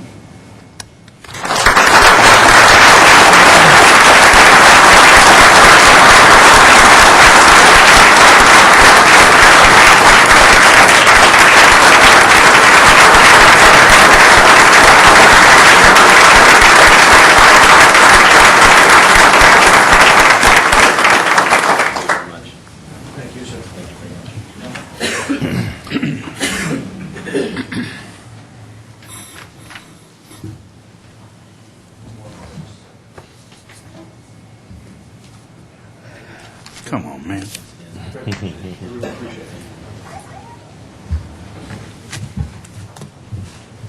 All right. Dr. Teresa Paper, Lisa Hegland, Pat Cowiezel, and Jen Weiss are all here. 3 out of the 4. For a proclamation from the office of the mayor. And we're going to do this one, how do you want me? Just like this, in front of them, around the side? We're going to put this in a time capsule, so I'm getting thrown off my game. This is a proclamation for Scott Community College. Scott Community College is celebrating 50 years of excellence as an institution of higher education in Scott County. In 1966, the Belmont campus was built in Riverdale, Iowa, on land provided by Alcoa. The college has continued to grow to include numerous locations in our community. In addition to the Belmont campus, they have a campus at the Blong Technology Center, the Call Education Center, the West Davenport Center, and they offer a wide variety of online courses in cooperation with the Iowa Community College Online Consortium. In the 50 years of the existence of Scott Community College, we now celebrate the events and activities that they provide to our community. We're going to create a time capsule designed and fabricated by the faculty and students at the college's Blong Technology Center from aluminum donated by Alcoa and the CNC faculty and students who designed and created a 3D emblem that's attached to the time capsule. The SCC library staff worked with the 50th Time Capsule Task Force to ensure the burial of the items would withstand the elements for another 25 years. Inside that capsule will be this video, a presentation of our proclamation and the proclamation itself. So this is an important day where we dedicate and bury this time capsule on May 17th. Now, therefore, I, Robert Gallagher, the mayor of the City of Bettendorf, do hereby proclaim that the students, faculty, and staff and alumni of Scott Community College are recognized on this 50th anniversary, and we look forward to opening the time capsule in 2041 on the 75th anniversary of the college, dated the 2nd day of May, 2017. Here, here, Your Honor. Ladies? Thank you. Thank you. Thank you for all you do in our community, especially in the area of education. We present this to you. Hopefully, we'll all be here in 25 years when we open it up. Thank you. We're honored to be here this evening and accept this. And on behalf of the faculty, staff, and students at Scott Community College, I would like to express our appreciation to the mayor and all the council members for recognizing the college for our 50 years of service to your community, and we look forward to continuing to serve you in the coming years. And I do have to close with, this is a very exciting time on campus. May is commencement time. So if you're looking to celebrate the students' success in your community, join us at the iWireless Center on Monday the 15th at 6 o'clock. We moved it there so we have room for everybody to celebrate the success of your community. Thank you. You're welcome. Good to see you.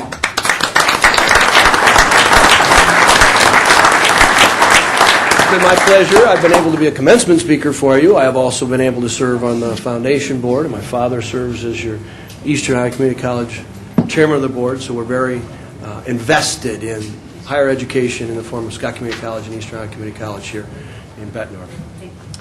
Okay. Is Dennis Jepson here, District 15 coordinator from Abate, Iowa. I just met Dennis today. We have a proclamation with regard to Abate. I don't have a camera. Here, I can use this. Oh.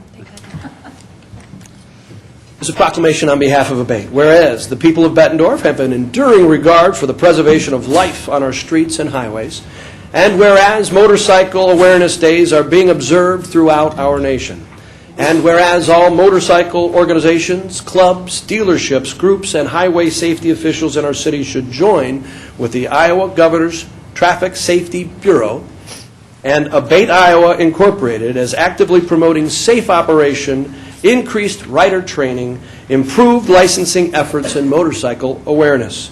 During this month, we bring awareness to them all. This is Motorcycle Awareness Month, and I, Robert Gallagher, the mayor of the City of Bettendorf, do proclaim it so in our community, and I urge all motor vehicle operators to join in this effort to keep our streets and highways safe, to start seeing motorcycles. Here, here, Your Honor. Would you like to say anything on behalf of your group? Just on Right over here behalf by of that microphone. Abate of Iowa, my voice carries fairly well. I want to thank the mayor, the council, and the city of Bettendorf for this. We believe in education before legislation, and everybody rides safe, everybody drives safe, look twice, save a life. Thank you. Thank you, sir.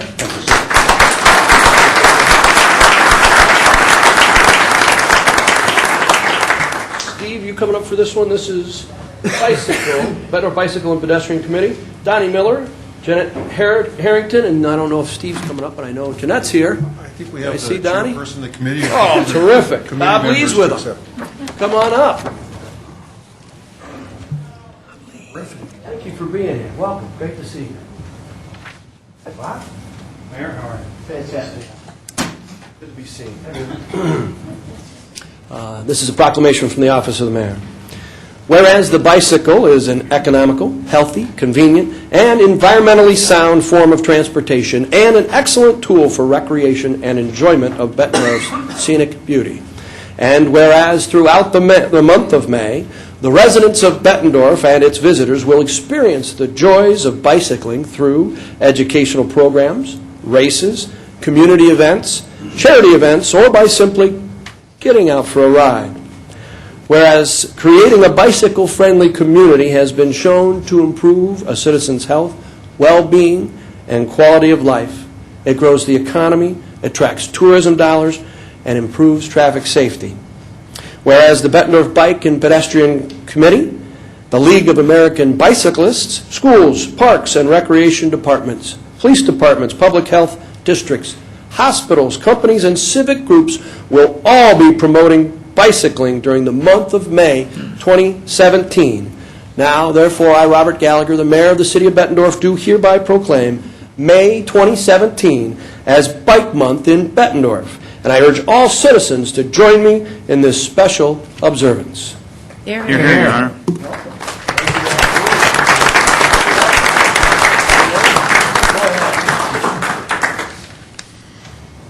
Thank you, Mayor Gallagher.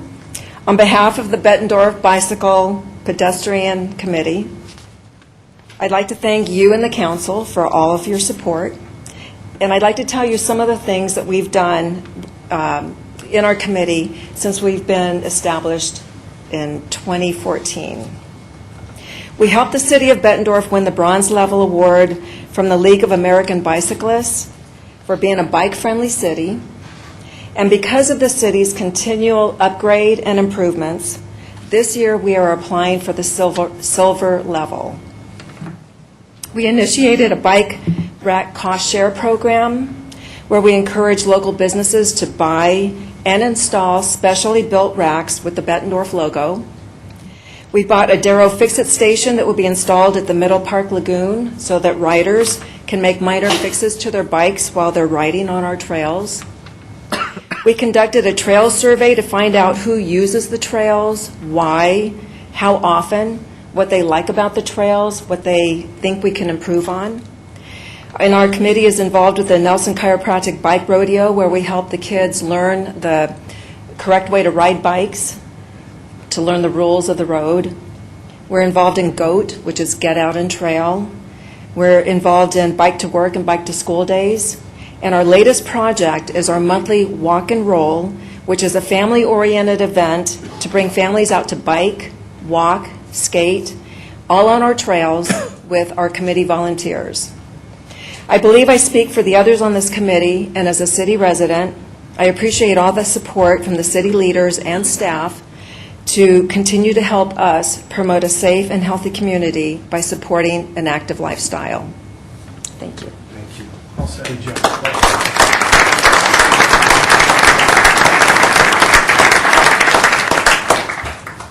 Christy Steen, President of the Vice President of the Quad Cities Lodging Association, and representing Hilton Garden Inn, and Jessica Lico-Avance, Secretary of Quad City Lodging Association, representing Pillar Hotels and Resorts. Can you guys join me? Yes, How are you? absolutely. Hi. Great to see you.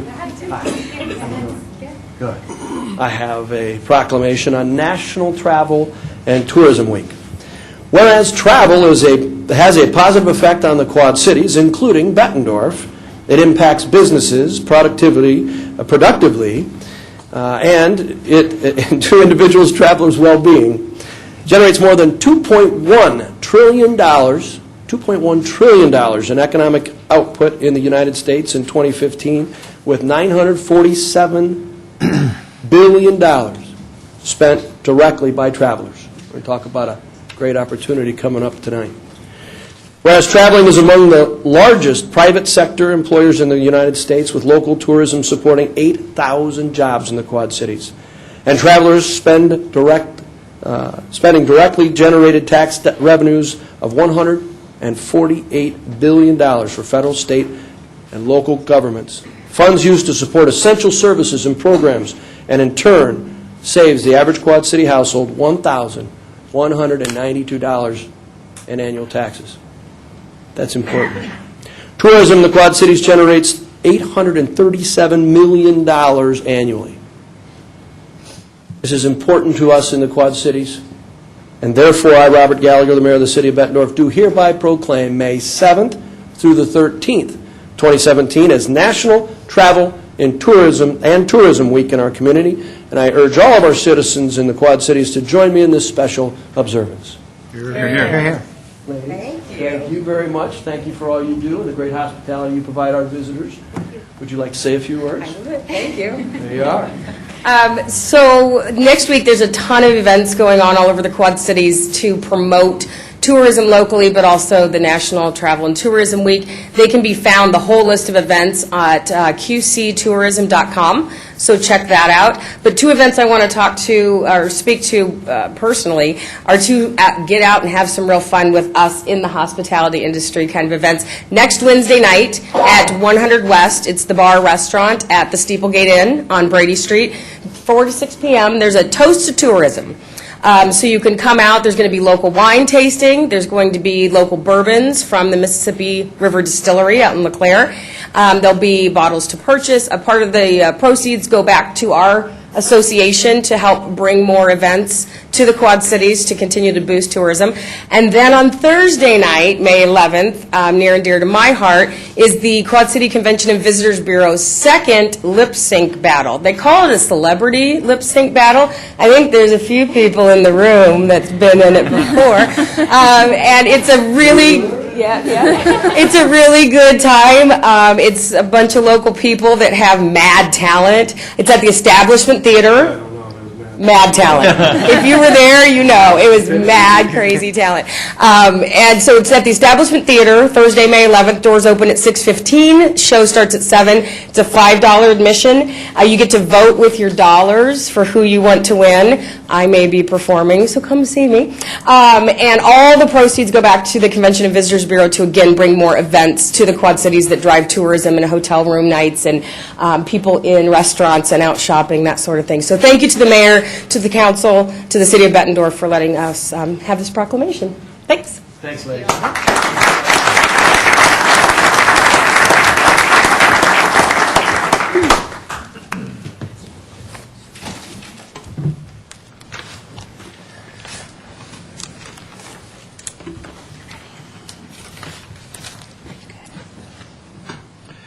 Okay.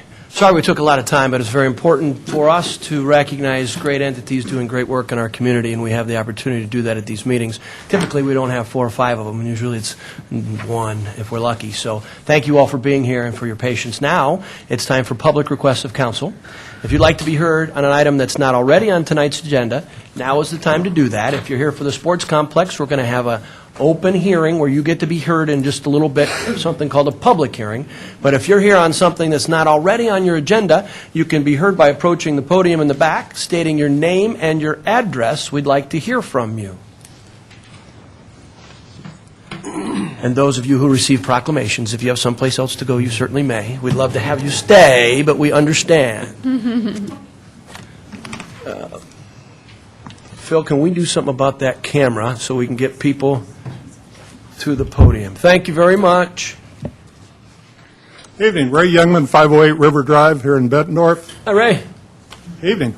I have a sort of a comment and a question about item W on the consent agenda.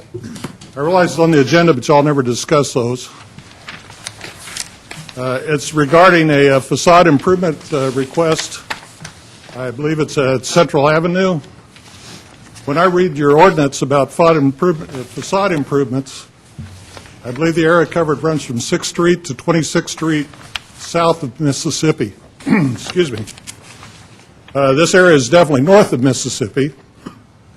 I will note that this is not the first time that requests have been approved for area outside the stated area in the ordinance. I believe, well, I'm sure you know the ones that are excuse me, applicable. My comment is, if you have an ordinance, you probably should follow it. If you're not going to follow it, get rid of it. It'd be a lot easier on me, instead of come down here and complain about you not following the ordinance, just do away with it. If you're going to ignore it, why have it? Jeff, You want to tackle that for us? Because I think that we may be getting some bad information. Go ahead. Sure. We have a facade application that came in for a property formerly known as the Hilltop Barbershop on Central Avenue. I'll be happy to talk with Mr. Youngman and answer his questions. Relative to the ordinance, I'll have to do a little bit of recon on that, so if it's worth tabling this evening and bringing back at the next council meeting, I'd be happy to do so. I thought we changed the ordinance through our discussions to include other areas because that was the aim of council, but if it didn't get done, you let me know. Yeah, the downtown commercial overlay district was replaced, or is scheduled to be replaced as part of our downtown master plan document, so that has not come forward yet. It is presumed to come forward and be the new document to supplant the ordinance that was in place as part of the overlay district. I don't believe, and Christine, if you could help me with that, I don't believe it's come forward yet, but it is contemplated in the future. Yeah, I'm a little confused as to what ordinance Mr. Youngman's referring to. I mean, the facade program is, has its own standards, but that's not within the city code, so. If you go to your website and look up the facade program, it's a Bettendorf ordinance about the facade program. We'll look into it. We'll be happy to look into it. So if it pleases council, we could table that this evening. I don't believe the applicant. And one of the council people might decide to do that when we get there. Certainly. Thanks, sir. Okay, anybody else wishing to be heard on an item not already on tonight's agenda? We'd love to hear from you. Good evening, Mayor Gallagher and Council. My name is Ken Crokin. I am the Chief Marketing Officer and Vice President of Corporate Communications for Genesis Health System. I am here pleased and proud to report that we are in the final stages of our $150 million expansion of our Genesis East campus, the benefits of which will be 12 state-of-the-art operating theaters and a dramatically larger and improved trauma center that is the regional center for trauma care. So this is a benefit to people across the region and most certainly people of Bettendorf. We will be having a sneak preview of our grand opening events this coming weekend. The council all received invitations, I hope, by this date, inviting them to come to a special preview hosted by our chairman, Doug Cropper, at 11:30 on Saturday, which would be May 6th. I also want to take the opportunity to invite anyone in the city of Bettendorf who would have an interest in seeing more about what the new facility is like and will offer. We have open houses scheduled from 1:30 to 4 on both Saturday and Sunday afternoons, and I hope you'll take advantage of the opportunity to come. There will be cookies. Healthy cookies. Thanks, Ken. Appreciate it. Thank you. Anyone else here wishing to be heard on an item not already on tonight's agenda? Would like to hear from you. I think we have a big crowd on our first item, but nobody else on that. We'll go ahead and close public requests to council. Let's move to a public hearing. First, we're going to get a description of the project. This will include items 11 through, say, 20 on your agenda.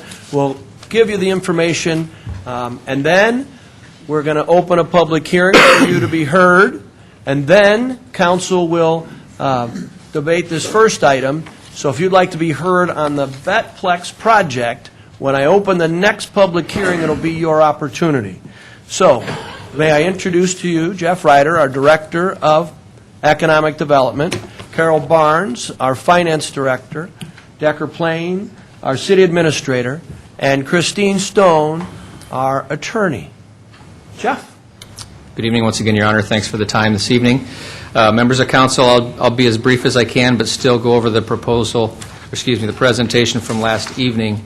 And again, if there are any further questions, please feel free to ask myself or staff. We'll be happy to do our best to answer questions for you. What we're talking about tonight is a cooperative agreement, a development agreement with Vetplex LLC and I-80 and Middle LLC for a 79-acre indoor-outdoor sports complex and family entertainment center proposed at Interstate 80 and Middle Road. Additionally, a 33-acre adjacent commercial development will be in tandem with this as part of the development agreement for a total of nearly 115 total acres at I-80 and Middle. I'm going to skip ahead to try to stay in the same lineage as last night. Brief history. Sports complex has been contemplated by our council, our staff, for a number of years. As we did a little bit of research today, it went back quite a ways. Both staff and city council have been looking for a private investor during that time.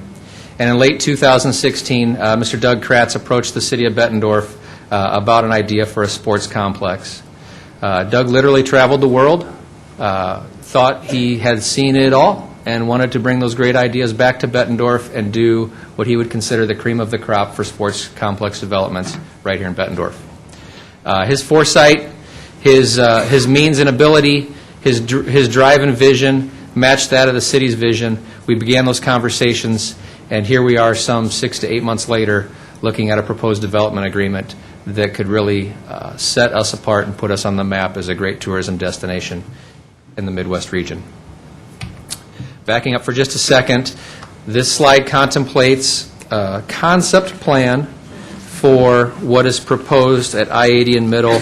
And again, it's lovely to see on the screen here, but I don't believe that it does it justice based on the size and scope that we are discussing this evening.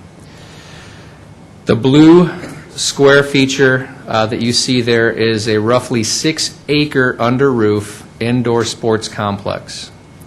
Within this complex, you will find 8 hardwood full-size collegiate-level basketball courts that could dual purpose for wrestling, volleyball, pickleball. Look at this group. About 20 of them with us tonight. Thanks for being here. And many other court sports with seating for approximately 3,200 individuals observing those events. Additionally, under roof, you will find a full 11v11 turf soccer field. This will be supplemented by the fields that are outdoor that I'll talk about in just a minute, as well as 4 indoor sand or beach volleyball competitive arenas or courts, supplemental restaurant retail features, physical therapy options, locker room facilities, batting cages, and other amenities that are going to support this as a regional destination. On the exterior of the facility, you'll find another 8 beach volleyball courts. These will open up so the indoor and outdoor components are complementary of each other, setting them up for a nice atmosphere for competition in both an indoor and outdoor setting. You find 4 additional 11v11 turf soccer fields. These are set up for Olympic style, Olympic size, and to create a competitive atmosphere for not only our local youth sports, but potentially regional sports, collegiate level sports, and potentially even beyond that in the soccer arena. You will see on the fourplex there 4 yellow rectangles identified. Those are identified by painted dots on those fields that could be chalked in a chalk-like setting for additional 9v9 soccer. So if in fact this broke down, you have the potential for upwards of 14 9v9 soccer fields and even more for a 5v5 or 7v7 atmosphere. The baseball component that you see there, the fourplex itself, those fences are contemplated at 380 feet approximately, so you're going to draw regionally not only our local youth sports, but regional competitions for the high school and collegiate levels, showcase events, and to our knowledge and what the developer suggests from his team, you cannot find those size of diamonds for that level of competition and that number anywhere in the Midwest. We anticipate that this is going to be a regional draw not only for the young audience, but also for the high school, collegiate, and potentially even beyond market as well. The 2 ancillary fields that you see there are contemplated at approximately 300 feet, therefore serving anywhere from the 12-year-old all the way up to the 15 to 17-year-old market as well, if absolutely necessary. The unique feature about these turfed baseball and softball fields as well is that if you look at the fourplex, it almost appears as though the infields mirror each other. There's the ability for portable fencing to be put in place, so if you absolutely needed to, you could break your fourplex into 8 diamonds for girls softball, fast pitch element, or the youth sports element, the 7-year-olds, the 8-year-olds, 9s, 10s, etc. So ultimately there, if you're looking at this map, you have 10 softball youth baseball fields or 6 of the upper age level baseball fields. In addition to, you're going to see roughly 1,800 parking stalls. Based on what we have researched around the Midwest for other complexes that would potentially compare to this, that is more than adequate parking. We believe that you're never going to see a parking need or desire or people parking off-site at a facility like this. We believe that this parcel will more than serve the parking needs of such development. In addition, you'll see on the right of this slide a bunch of what appear to be small boxes, rectangles, things of the like. Those are hotels, restaurants, retails, C-store, etc. The first phase of this development is part of this development agreement. It suggests one 80 to 100-room hotel. Let me clarify that, 80 to a 100-room hotel. In addition to that, a strip center or retail center that will have the restaurants and retails that you might anticipate would service a sports complex development. And then also on the corner of Forest Grove and Middle, there's the suggestion in Phase 1 for a C-store. None of these have been specifically identified yet, although we're holding them to a minimum assessed valuation, so he is very motivated to fill these specifically and quickly, and we do anticipate that that will happen in tandem with or shortly thereafter the Betplex development taking shape. With that, additionally, you're going to see the second and third phases of restaurant and retail development along that corridor, and in addition, we anticipate along Forest Grove Road. What you're assuming and you're voting on tonight is specifically a development agreement for Phase 1 and the Betplex. So Phase 1, again, hotel, first phase restaurant, retail, and a C-store. Talk about the fun center, Jeff. Thank you. Yes. At the bottom of the blue square on the screen there, you see a connected square. It's, again, I can't do it justice, but that's 58,000 square feet, 2 stories of a family entertainment center. The developer has toured sites across the country, and the developer has a very good relationship with Brunswick and a firm out of Austin, Texas, that does bowling lanes, family entertainment centers, to a level that we have not seen in this area. You may have seen a Dave & Buster's or a Lucky Strike Lanes or something of that magnitude. This is 2 stories. This is very, very high-end, and the development's going to feature then that management team out of Austin, Texas, assuming the role of the managers of this particular entity within the complex as well. This is designed not only for the young audience, but for the adult audience also. There would be potentially the opportunity for performances in there, wedding receptions, different sort of parties and features along those lines. But again, it's very, very much that bowling ultra lounge feel that you've seen in the new contemporary bowling lanes and the features you've seen.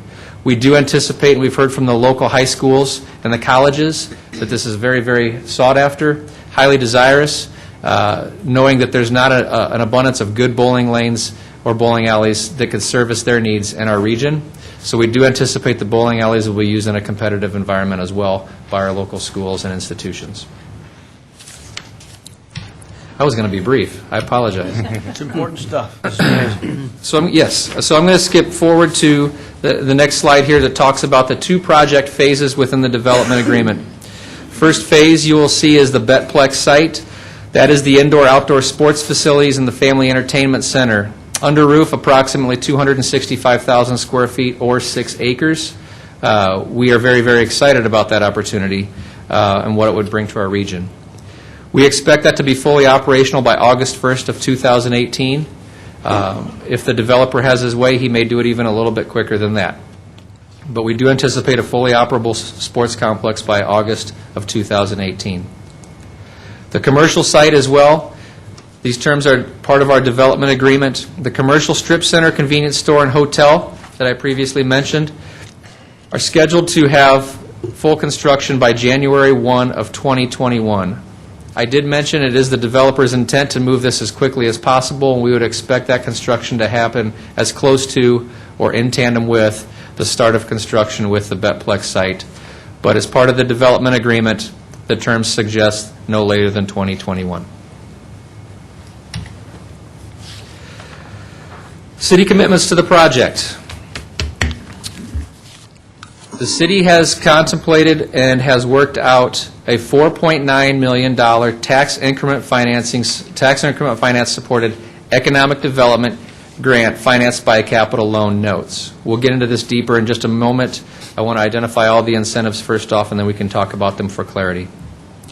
The second set of incentives would be a $3.87 million infrastructure set of improvements, which include adding sanitary sewer, stormwater improvements, entry road improvements off of Forest Grove and Middle Road, and then asphalt access walkways in addition to that to support, hopefully, that this is a more amenity for our local residents and constituents as well. Third would be a $1.9 million economic development grant paid in 2 installments with some performance thresholds within the development agreement as well to trigger that $1.9 million economic development grant.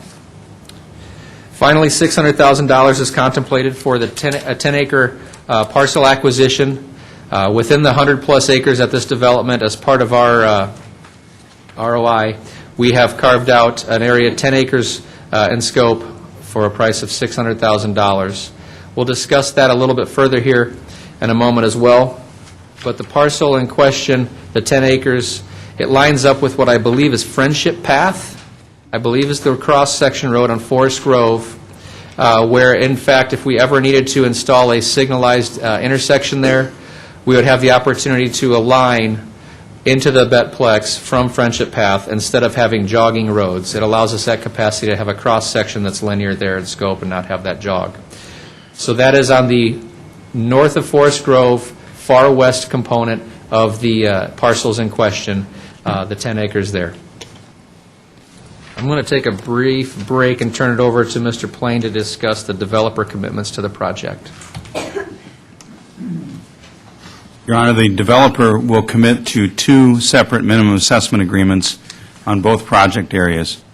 Currently, the minimum assessment required for the Betplex will be $22 million, but that could rise a little bit depending on the market when we go in there, but currently it's estimated at $22 million. What's the purpose of that? In any event, what happens here is that in order to pay the debt service for principal and interest on the $4.9 million capital loan note, the taxes that will be assessed on the property will be directed to pay off this debt service, and the developer will be required to pay the minimum assessment to satisfy that, even if the assessment goes up, the requirement goes up for the debt service. His minimum assessment will continue with that for the life of the bonds, and it runs with the property. It's a very important portion, and Carol will talk about that relative to the bonds, and Christine will talk about it with the TIF area. In addition, the developer has committed to, in our negotiation, to pay a $5 per night hotel room fee separate and distinct from the hotel motel tax. This will be charged on every room regardless of the status. If it's there for the weekend or a weekday, it's $5 per night for any occupancy. If now the new language that Christine will talk about, last night we had it as a hotel permit, I believe now the language has been changed to actual construction, has not been started by January 1 of 2021, the $1.9 million grant will be forfeited and be repaid to the city over 10 years. In addition, the developer has given a personal guarantee on the first 3 years of the capital loan note payments so that we would avoid capitalized interest, and Carol will talk about a little bit of that in the financing. So now I'd turn it over to Christine to talk about the actual tax increment financing terms.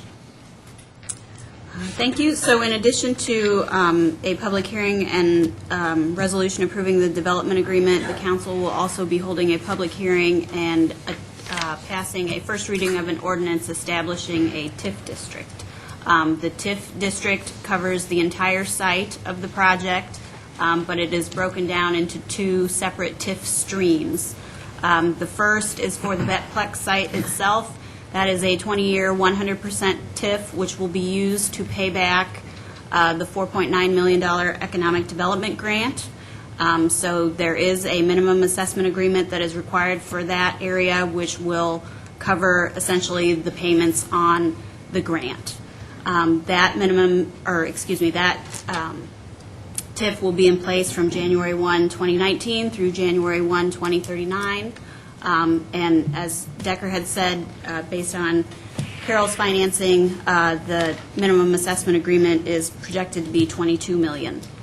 The separate TIF will be on the commercial part of the project. That is also a 20-year, 100% TIF rebate. This, however, will be, rather than paying back any debt, this will be a rebate that goes directly to the developer, and that will also be in place from 2019 to 2039. The developer has again agreed to a minimum assessment agreement on that portion of the site. That steps up over a period of 3 years, so it will be $4 million in 2019, $8 million in 2020, and then 12 million in 2021 and beyond. Regardless of what is built, those will be the minimum taxes that are required to be paid on that property. So there is an incentive for him to perform, obviously, within the 3-year, or he will be paying a higher tax as a result. So what does the city receive over this 20-year period? The council is well aware that when the debt service levy is paid, when the developer establishes the new value, the $5 debt service levy will automatically come to the city. It does not go to the TIF. So we assumed a $30 million estimated value. Even though the construction will be at $45 million, that's typically for buildings. Land is not usually valued the same way the buildings are. In our preliminary discussions with the assessor, we think a $30 million is a safe number that can be arrived at. The assessor will, once the buildings are all constructed, then establish a value. So for our purposes, we went slightly above the $22 million minimum assessment and assumed a $30 million estimated value. Over 20 years, the city would receive $2.7 million. In addition, the $5 room fee for 100 hotel rooms with an average occupancy of 60%, over 20 years, the city will receive approximately $2.2 million. And from the council's notes, they contemplate 2 hotels. The agreement only calls for a minimum of 1, so if there's a second hotel, we would double that amount. Increased sales tax, we estimate only on the 100 hotel rooms, the city would receive $600,000 over 20 years. We have not put any projections for any sales tax other than that in our projections, and we know that that number will rise, we believe, based on sales tax that will occur outside of the hotel room. The increased hotel-motel tax, which is a mandatory tax on 100 hotel rooms at a $90 room rate at 60% occupancy, we would receive an additional $2.8 million over 20 years. And then on the $12 million commercial commitment from the retail, restaurants, and entertainment would generate, again, $1 million from the $5 debt service levy over 20 years. So those are the benefits that the city would receive. And we believe, more importantly, the Betplex will be the anchor development, spurring the additional growth around I-80 and Middle Road. As a lot of people in the audience are aware, the city purchased property on the northeast quarter 19 years ago and have not seen any development during that period of time, despite our efforts. So we believe that this development now, providing extending significant incentives to the project, we're being assured that our costs would be recovered through the development agreement, and that doesn't consider any of the additional future growth. The Betplex project, as detailed in the development agreement, provides a net benefit of over $2.95 million over the term of the financing. And this development agreement provides the developer significant incentives in exchange for his acceptance of significant risk associated with being the first anchor project at this site and on this corner. I'm going to turn it over to Carol, and she'll talk about the bond issuances that are on the agenda past the development agreement and past the tax increment agreement that now are the companions to drive the financing for this project. Thank you. To honor the city's commitments in the development agreement, the city is issuing the following 3 bond issues that are up on your screen. Each of these bond issues will have its own public hearing in just a few minutes, and I'm just going to take a few minutes to briefly explain these. The first bond issue is a not-to-exceed $3,250,000 general obligation tax-exempt urban renewal bond. It will finance the infrastructure projects that were outlined a little earlier regarding the sanitary sewer, stormwater, and the roads, both off-site and on-site. The term of these bonds will be 19-year bonds. The true interest cost on them will be 2.79% projected, which we believe is a good rate. The total principal and interest over that 19-year period will be $4,080,000. And these bonds will be paid back entirely through the city's $5 debt levy, as well as $1.5 million of gaming revenue. The next bond issue with its separate public hearing is a not-to-exceed $2,250,000 of taxable general obligation urban renewal annual appropriation bonds. These bonds will be used to purchase the 10 acres that we talked about before at a total cost of $600,000, as well as to support the economic development grant in the amount of $1.4 million. These will be 19-year bonds. The true interest cost is projected to be 3.49%, a little bit higher because they are taxable bonds. The total principal and interest on these bonds are projected to be $2,925,000. And again, they will be paid back entirely through the city's $5 debt levy. I would like to say they are annual appropriation bonds, and as a result of that, only the principal and interest amount will go against our current debt margin ratio, so the annual amount. And then the third and last bond issue is a not-to-exceed $4,900,000 of taxable urban renewal tax increment revenue annual appropriation capital loan notes. And this is a direct grant to the developer. It will require a $22 million minimum assessment to pay for the principal and interest on these bonds. The term of the capital loan note will be 20 years, and it will be privately negotiated with Triumph Bank. What we have already arranged with Triumph Bank is that it will be, the true interest cost on those notes will be at 5% with a 5-year rate adjustment calculated on the 5-year T-bill plus 3.5% with a lifetime cap of 12%. Total interest and principal payments on these capital loan notes are projected to be $7,370,000.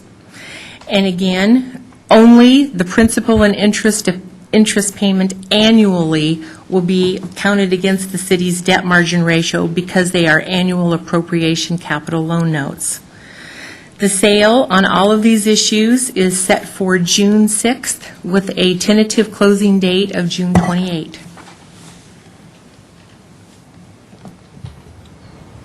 Your Honor, the developer has indicated to us that approximately 786,000 people per year will visit this site. On the indoor-outdoor tournaments, they expect about 340,000 people, 40% of whom will come from further than 60 miles away. The Family Entertainment Center will generate about 150,000. The indoor-outdoor youth practices and competitions, 200,000 people. 45 weekends for the indoor portion of the complex, approximately 4,000 people per weekend, 26 outdoor weekends at 6,000 people. This will have a tremendous impact in terms of the economic impact. Jeff has just placed a slide up here. Yes, I can go ahead. Take it from here. Thanks.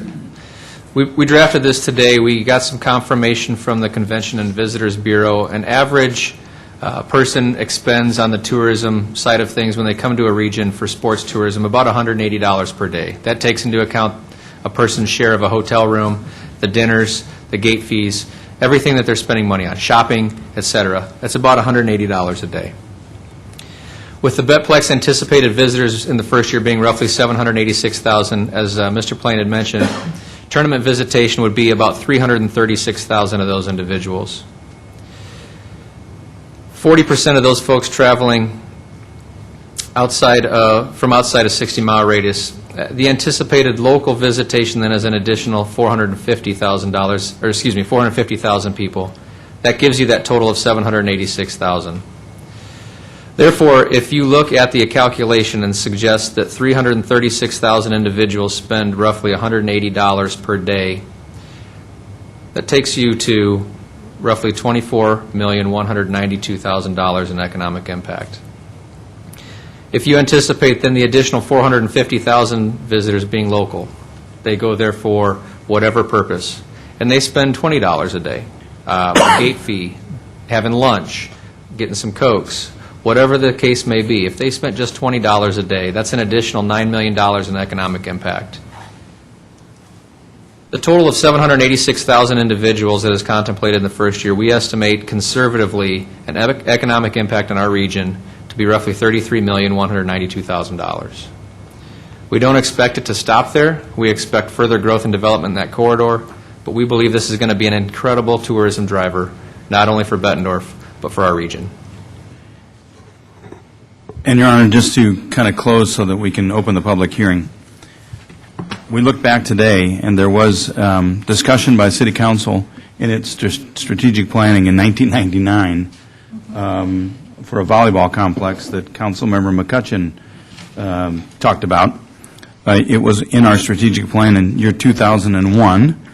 Again, got revived in 06, 2010, and so it's not something that the council has not had on its plate.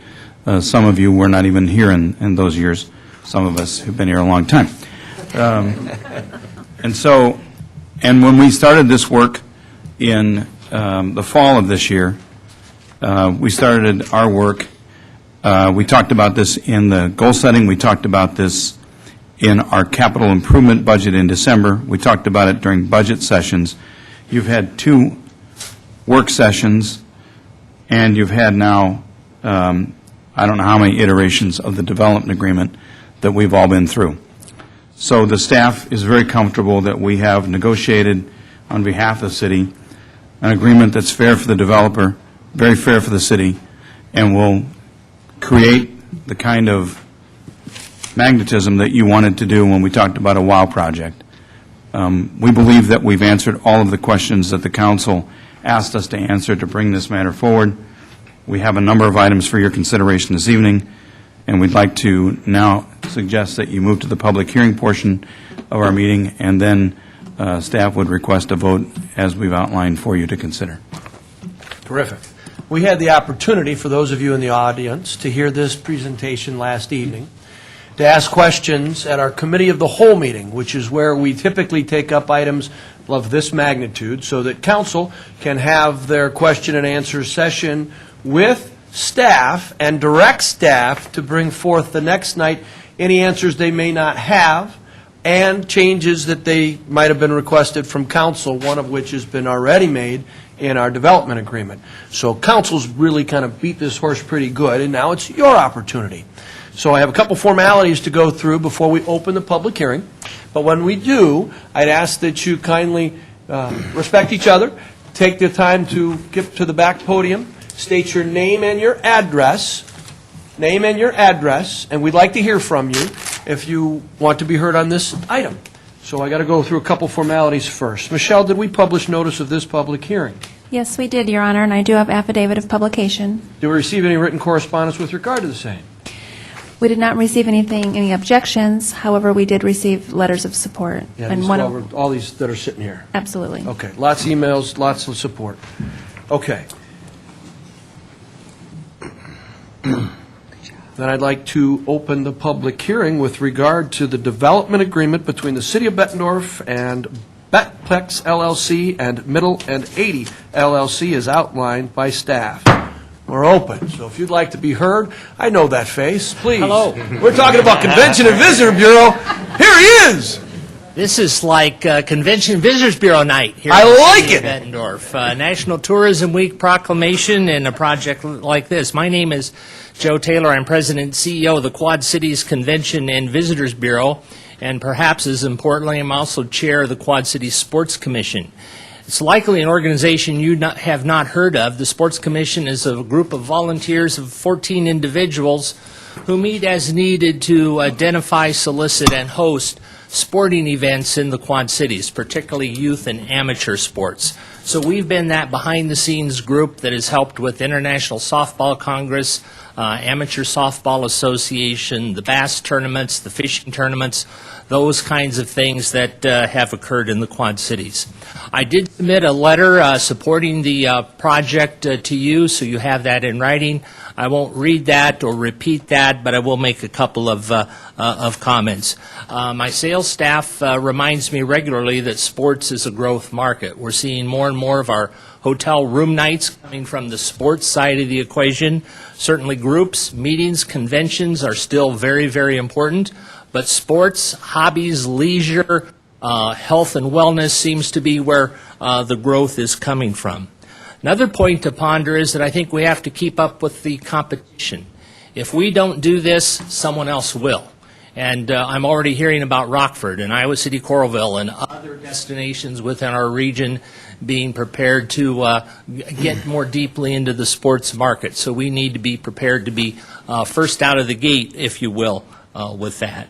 Sports travel, I should take a step back. Today at the Bettendorf Business Network, we talked about Betplex as well, and I was asked what the economic impact was. I've assisted Jeff with some of those numbers that you saw. But remember, sports travel groups they travel further, they stay longer, they spend more money than typical travel groups. So I think the economic impact will be there as well.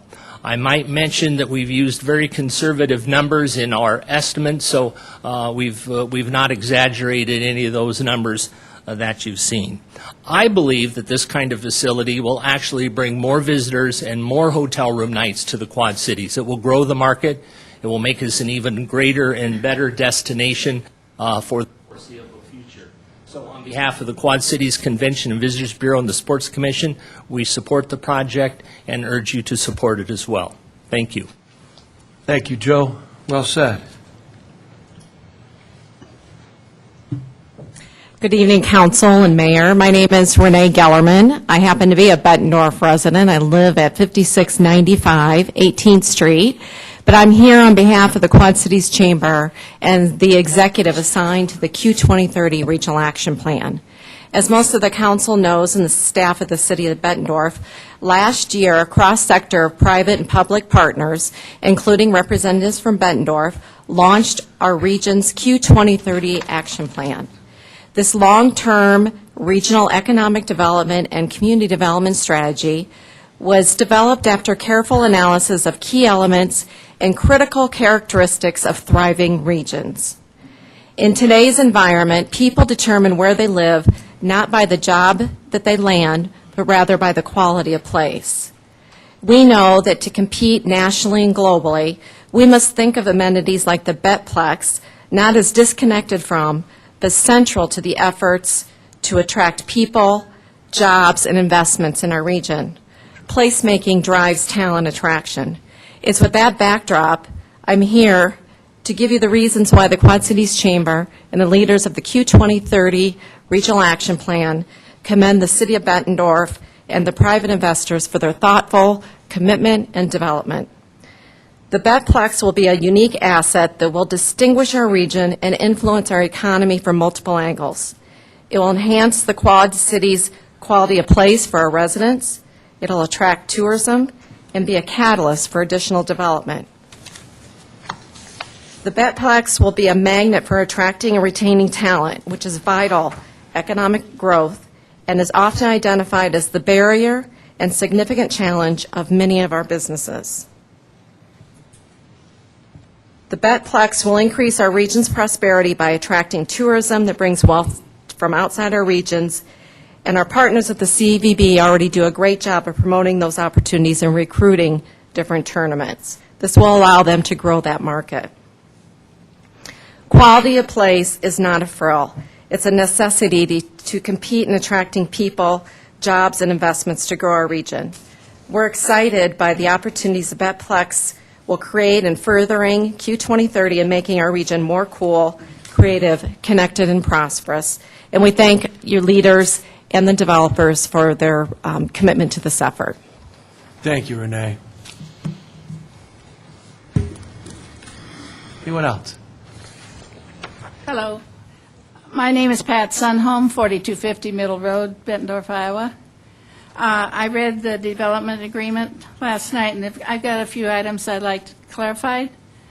The total amount of the TIF, is that just the $4,900,000, or is that any of the other, I mean, how many incentives are we giving this group? Carol, do you want me to handle that, or you want to handle it? You can take it, it's on that sheet. It's right on the Yep. slide we And the- went through. Yep, just go back to the slide.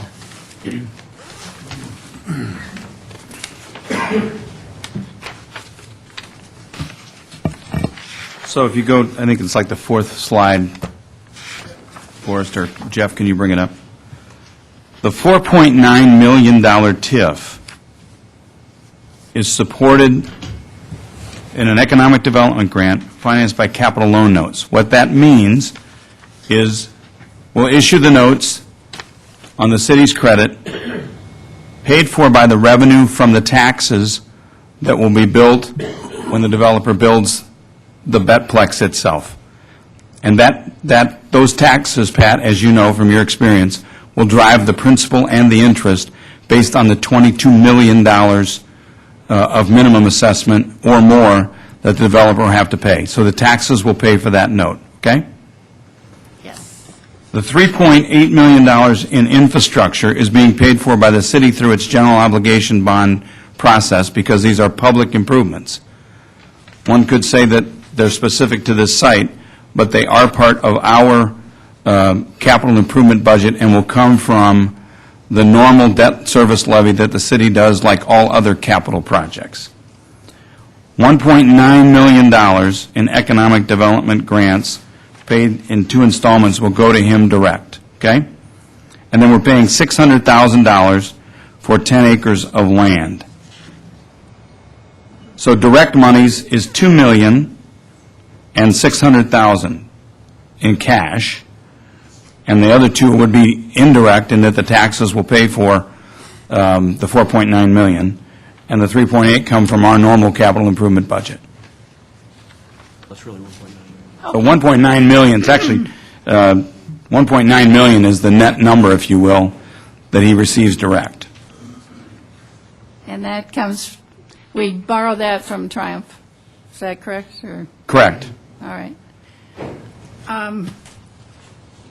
In the paperwork, and someone mentioned tonight too, $5 debt levy. What is that? Does that mean that our taxes are going to go up No. No. on the levy? No. So, as you remember from your time on council, we have the general fund set of levies, and then we have our debt service levy. The debt service drives all of our capital projects. That debt service is set at $5. When the developer pays his taxes and he gets rebated, he will not get rebated the $5. He doesn't get rebated the county's portion, and he doesn't get rebated the city's or the school district's PEPL, the physical property and equipment levy. All that stays with those entities. So when he pays his taxes, that $5 will come to us just like it does with any other taxes that are paid by anyone else. He does get the net off the top of that, but he doesn't, everyone will pay that $5 as their normal tax load. So that, to us, because currently there's no taxes or only agricultural taxes being paid on that property, that's a number we don't get today on that property and wouldn't get but for this development. Okay. I understand on that TIF that he pays taxes on what's be assessed above. What are you, in your paperwork, it's keep talking about TIF rebates. Now, what is that? I've never, So let's say that the developer's project, he's agreed to a $22 million assessment. Let's say the assessor values it at $30 million. He would pay the $22 million, that satisfies our debt service. The additional $8 million in taxes would be rebated to him once he pays it, whatever that value is, but let's say it's $30 million. So he would get the advantage of $8 million in taxes as part of that TIF agreement. okay. One other thing. Is there anything in the paperwork that, in the legal portion, if something happens and none of this develops, but he's already gotten some of our money, and we've put in the infrastructure, and he backs out. Is there anything that protects the city? Because in LeClaire, we had that problem. Pebble Creek, they got a big TIF thing, and then it backed out of that portion that they were doing. And someone else took it over, and they said LeClaire got stiffed a little bit because of that.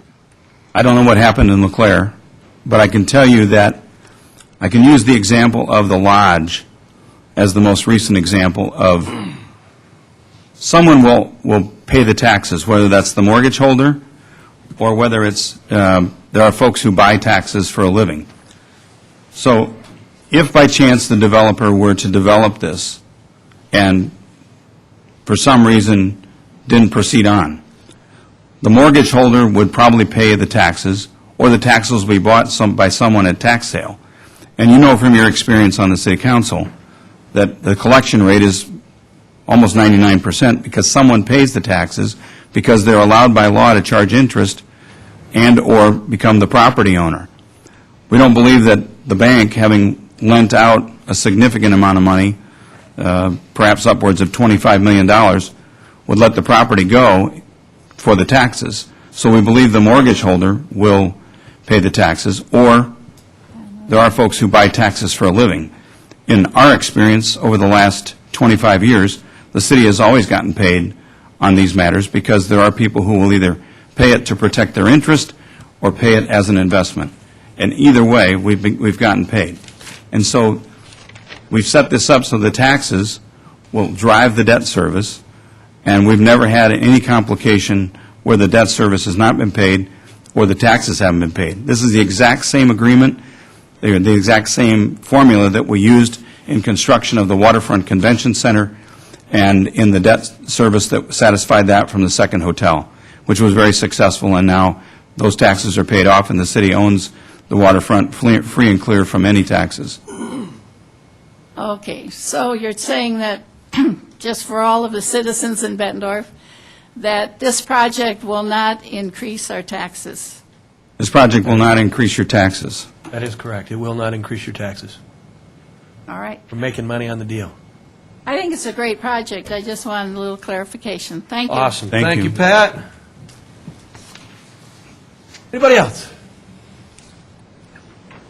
I'm Larry Miller from Port Byron, Illinois. Having said that, I want you to know I'm looking into ways and means of how to move real estate from Illinois to Iowa. We got another way we can do that. You sell it there and buy it here, but I'll talk to you later. We're going to fix it. We'll fix it. Everything's on the table. I am president of the Quad City Pickleball Club. We have over 450 members, and I'm guessing another 200 play.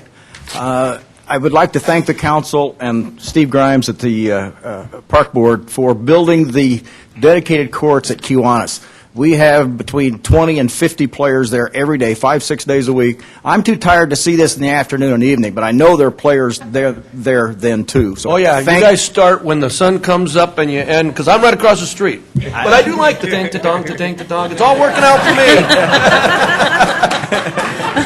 Thank you so much from the club. We appreciate that. We get a lot of calls from the region of people wanting to build facilities. We are using this blueprint as the way to go. They ask us, and we say, they did it right here, do it like they did.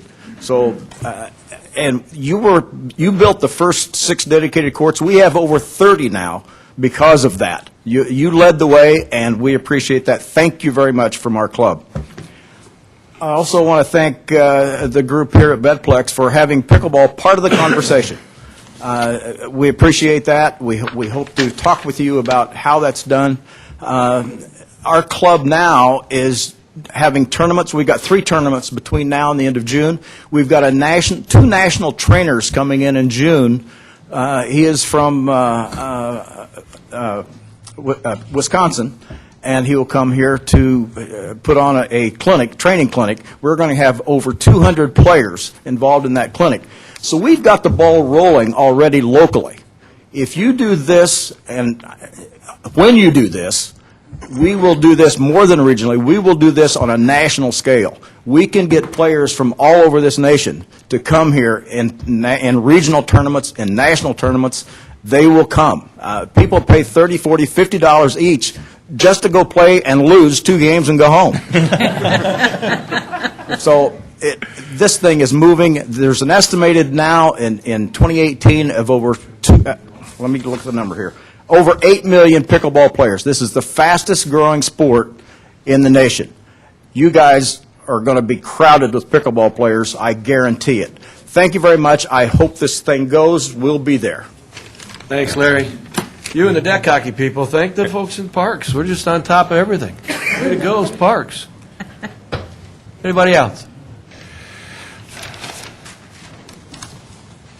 Good evening, Mayor and members of the council. My name is Mike Mickle, and we live at 4052 Thunder Ridge Road, just about 2 miles or less from the proposed Betplex.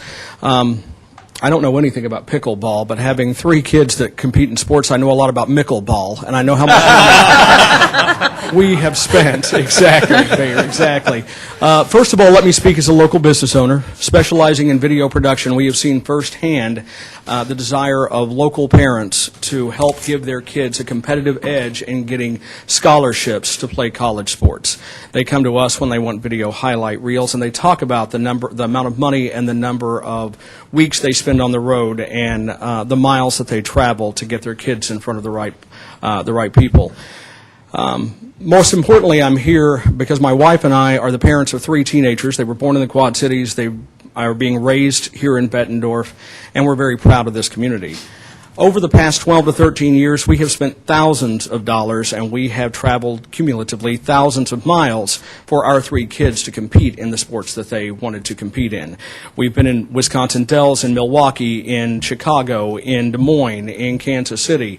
And I truly believe, to steal a line from one of my favorite movies, if you build it, they will come. We have seen the parents as they travel from city to city, from state to state, to give their kids an opportunity to play the sports that they love. I think it's Bettendorf's time to shine, and speaking for our family, we fully support this initiative. Thank you. Thanks, Mike.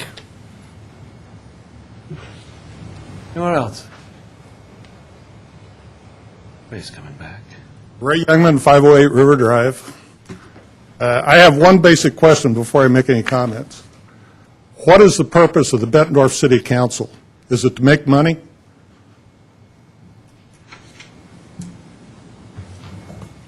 Ray, you ran for council. We understand you're upset, but the opportunity to serve the community is why we're here, to do good things for the community, to ensure that you're safe, to provide you a wonderful community in which to live, and to partner with our businesses and our fine residents to provide that for you.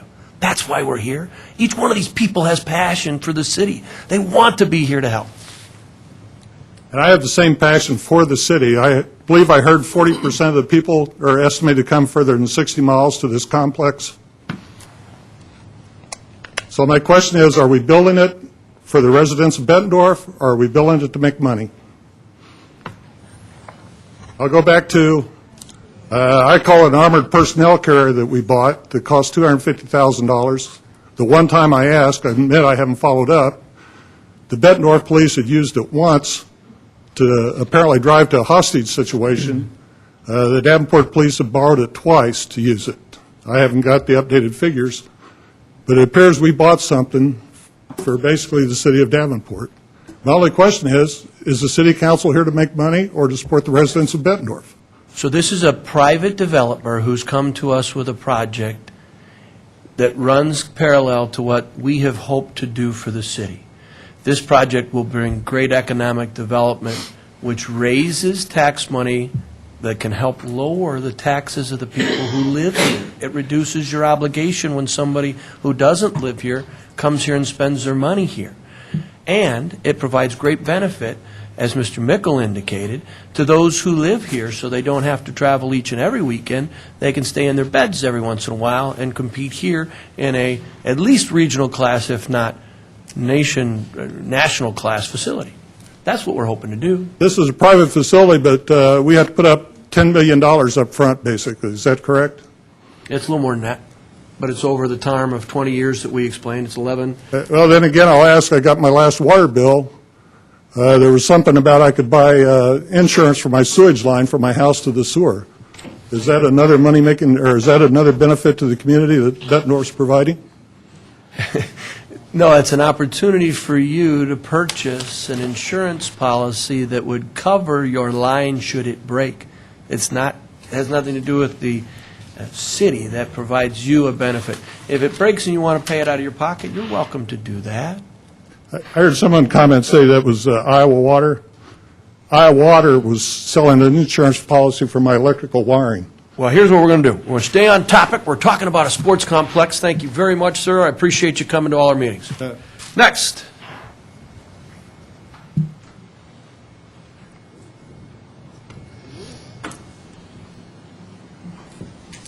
My name is Robert Whitmore.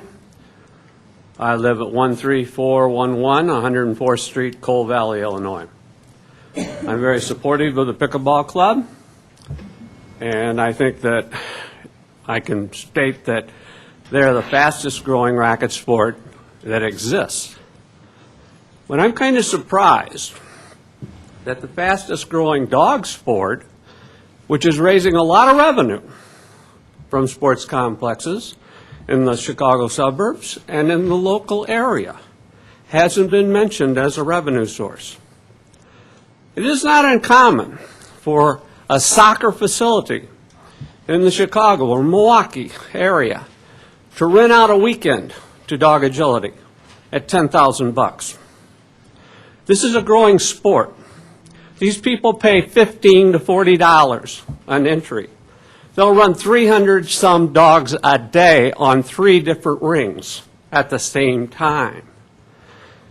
I would encourage you to look into dog agility. There's a complex in Davenport off of 280. It cost $1 million and some bucks to build. They paid it off in less than 3 years. They're thinking about doubling the facility in the next few years. So I think revenue, which is the basis for everything, if you don't have that, you don't have growth, and your property diminishes. So I would encourage you to look into dog agility, and I would encourage you not to be ashamed of making money. Thank you. Thank you, Robert. We have representatives of the builder, the developer, and his builder here today. They've heard your comments. Maybe they'll look into dog agility.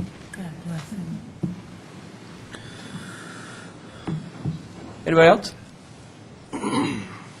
Hello, my name is Dave Millage. I reside at 3910 Aspen Hills Drive in Bettendorf. And I just have a few questions related to your development agreement and some of the background leading up to the development agreement. Was any feasibility study done on this project before you entered into the development agreement? Well, the private developer certainly did his own due diligence and feasibility studies. The city had looked at this as a city-owned but not city-run facility that we would build, and did a feasibility study. I think it was probably 3.5 years ago, something like that. There was actually 2 iterations of that study and a second independent, different group that looked at a feasibility study at the city-owned property on the northeast corner. This happens to be the southwest corner and done by a private developer. So I think the answer to the question is yes, at least 2, I would call them 3 studies. And were they feasible in the absence of taxpayer subsidies? This is a private development that's come before. This is now, but with the ones that you did before. The city-owned facility rented out would have been feasible, yes. The company that we hired said over a period of 4 to 5 years, there would be a subsidy in the neighborhood of $250,000 to the facility before there was a break-even point if we were to hire an outside company to run the facility. So that's presumably why you didn't go forward with those particular projects. Lots of different reasons, yes. We've been working with, this is probably our 3rd or 4th developer, and we're very, very pleased at this point to offer this project. Well, first of all, before I get into this too far, I really appreciate the hard work that the city and staff has done in putting this together. I can see by reviewing this that an awful lot of time and effort went into putting this development agreement together. But again, I want to go back to some of the same things you do before you entered into a development agreement. Was any vetting done of the developer? Dave, you and I met about this today. You talked to Carol for about an hour or so today. We've tried to answer your questions. Was No, there vetting? this one was not answered. Are you just going on his reputation? He's a banker? No. Have you looked at any other developments he's been involved in? Or any other developments that this limited liability company has put together? We worked with the bank that he is receiving loan funds from. They're comfortable to loan the amount of money, some upwards of maybe $25 million, and he has put a lot of money into the deal himself in the millions of dollars and has other investors. So we have vetted him as well as we think we should, absolutely. Okay, all right. Have you received the loan commitment letter from the bank? Yes. Yes. Yes, and the bank's here representing right here, they can tell you. I mean, yes. Okay. Yes. They were very solid. So the money has been loaned? I don't know that it's closed, because nobody would loan them the money until we as a city passed the incentive package on which they're relying to help get the loan closed, but the commitment is there. Okay. Do you have any idea of how many jobs this development's going to create? Jeff, we looked at that today a little bit, and then, Scott, you looked at it too. Maybe we'll go to Jeff first. Yeah, the developer's representation confirmed last night approximately 150 jobs at the Betplex. And then the construction jobs, Scott, you were looking into that a little bit based on your... I did. I called a economic analyst in D.C. that I know that values these jobs, and because of the outdoor facility part, he actually gave it a range of 380 to 522 construction jobs in between construction that would include all the way down to the lumber suppliers and so on and so forth, that would be created based upon a $30 million project. And the average wage? I don't have. Are these minimum wage jobs? The construction jobs certainly aren't minimum wage. No, and I don't- construction jobs wouldn't be, but permanent jobs on the site, which we anticipate to be around 150, are they going to pay $1.25 an hour or $7.25 an hour? There'll be some management personnel running the facility, but most of those jobs will be part-time seasonal jobs, probably a little bit above minimum wage. And in your development agreement, it provides that the owner's agreeing to provide a personal guarantee in the interest payments due on the capital loan note, which is the $4.9 million, correct? Yes. For 3 years after the issuance, and then it terminates. Is there a reason that it's only going 3 years and it's not for the full life of the note? Carol? It's Christine. It's to cover the lag of the tax payments. So the tax, when you receive your tax bill, there's always an 18-month lag. So that personal guarantee is essentially to cover that gap there before the taxes kick in on the property for the full value. We could have written a note with capitalized interest, Dave, but that didn't make sense for anybody, and the developer didn't want to pay capitalized interest, so he agreed to personally guarantee the payment of the first 3 years until the taxes kicked in fully. And the taxes kick in when the development is built? 18 months passed. I'm trying to think of some scenarios where some of the risk involved in this. What risk is there? Is there a risk that you loaned the $4.9 million and the $2.9 million on the grant? The economic development grant, $1.9 million, and then $600 for the land purchase. That's being given up front, correct? All of it's up front. All of it's up front. So what happens if this goes south? What happens if after a year the developer decides, you know what, I just don't think this is going to work and I'm going to pull out? What happens? If as you read in the development agreement, first and foremost, the taxes on the property will be a super lien against the property. They always are. I think you're well aware of that.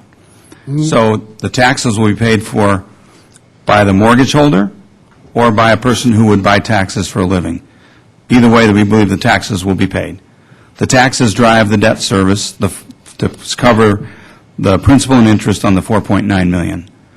Okay, so I'm trying to get a handle on this because I'm really here as a taxpayer.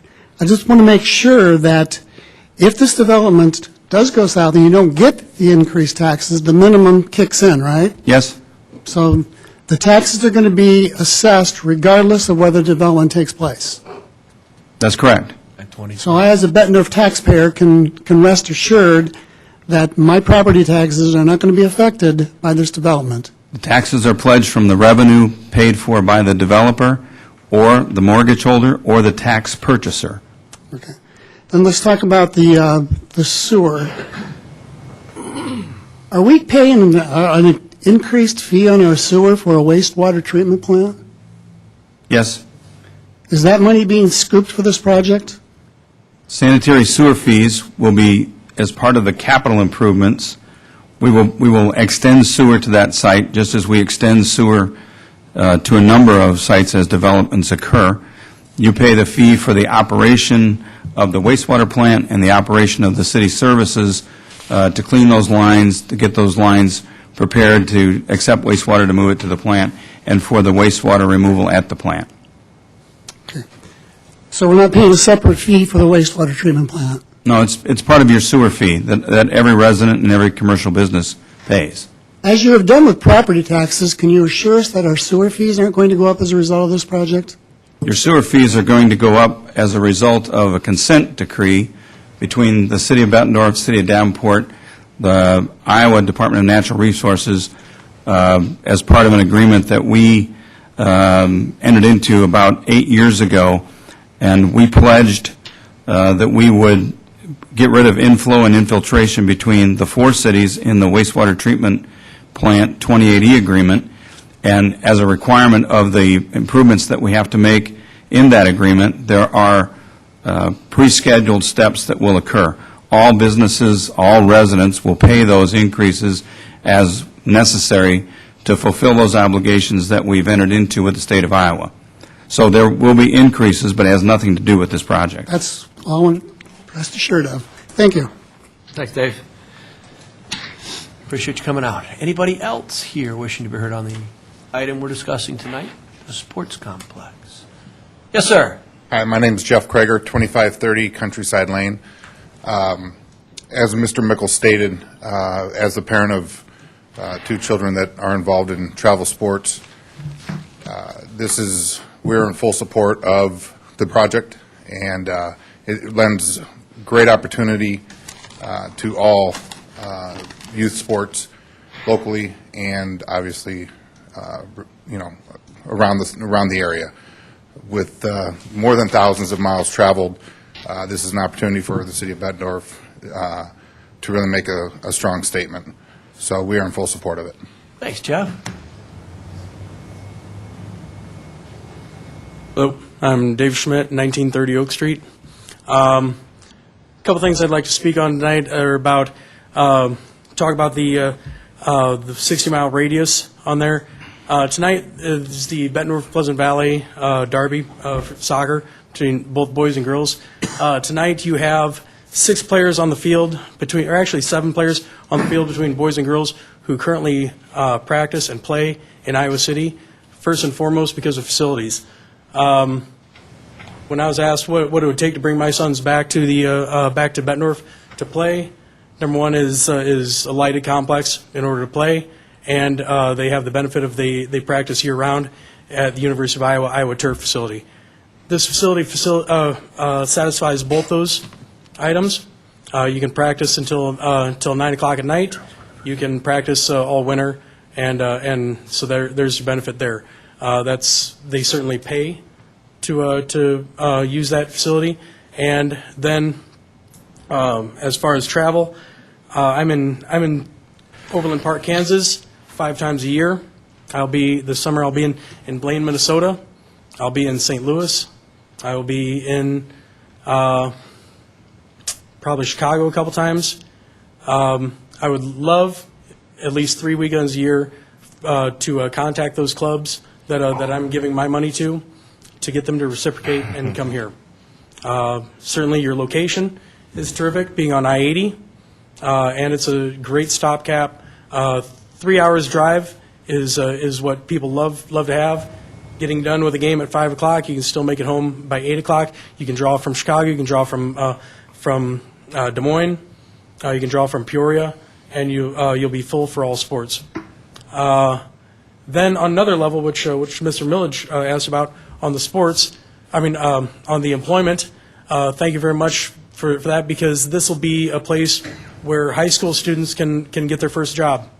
Right now, one of your leading employers for 16 and 17-year-olds is probably the grocery stores.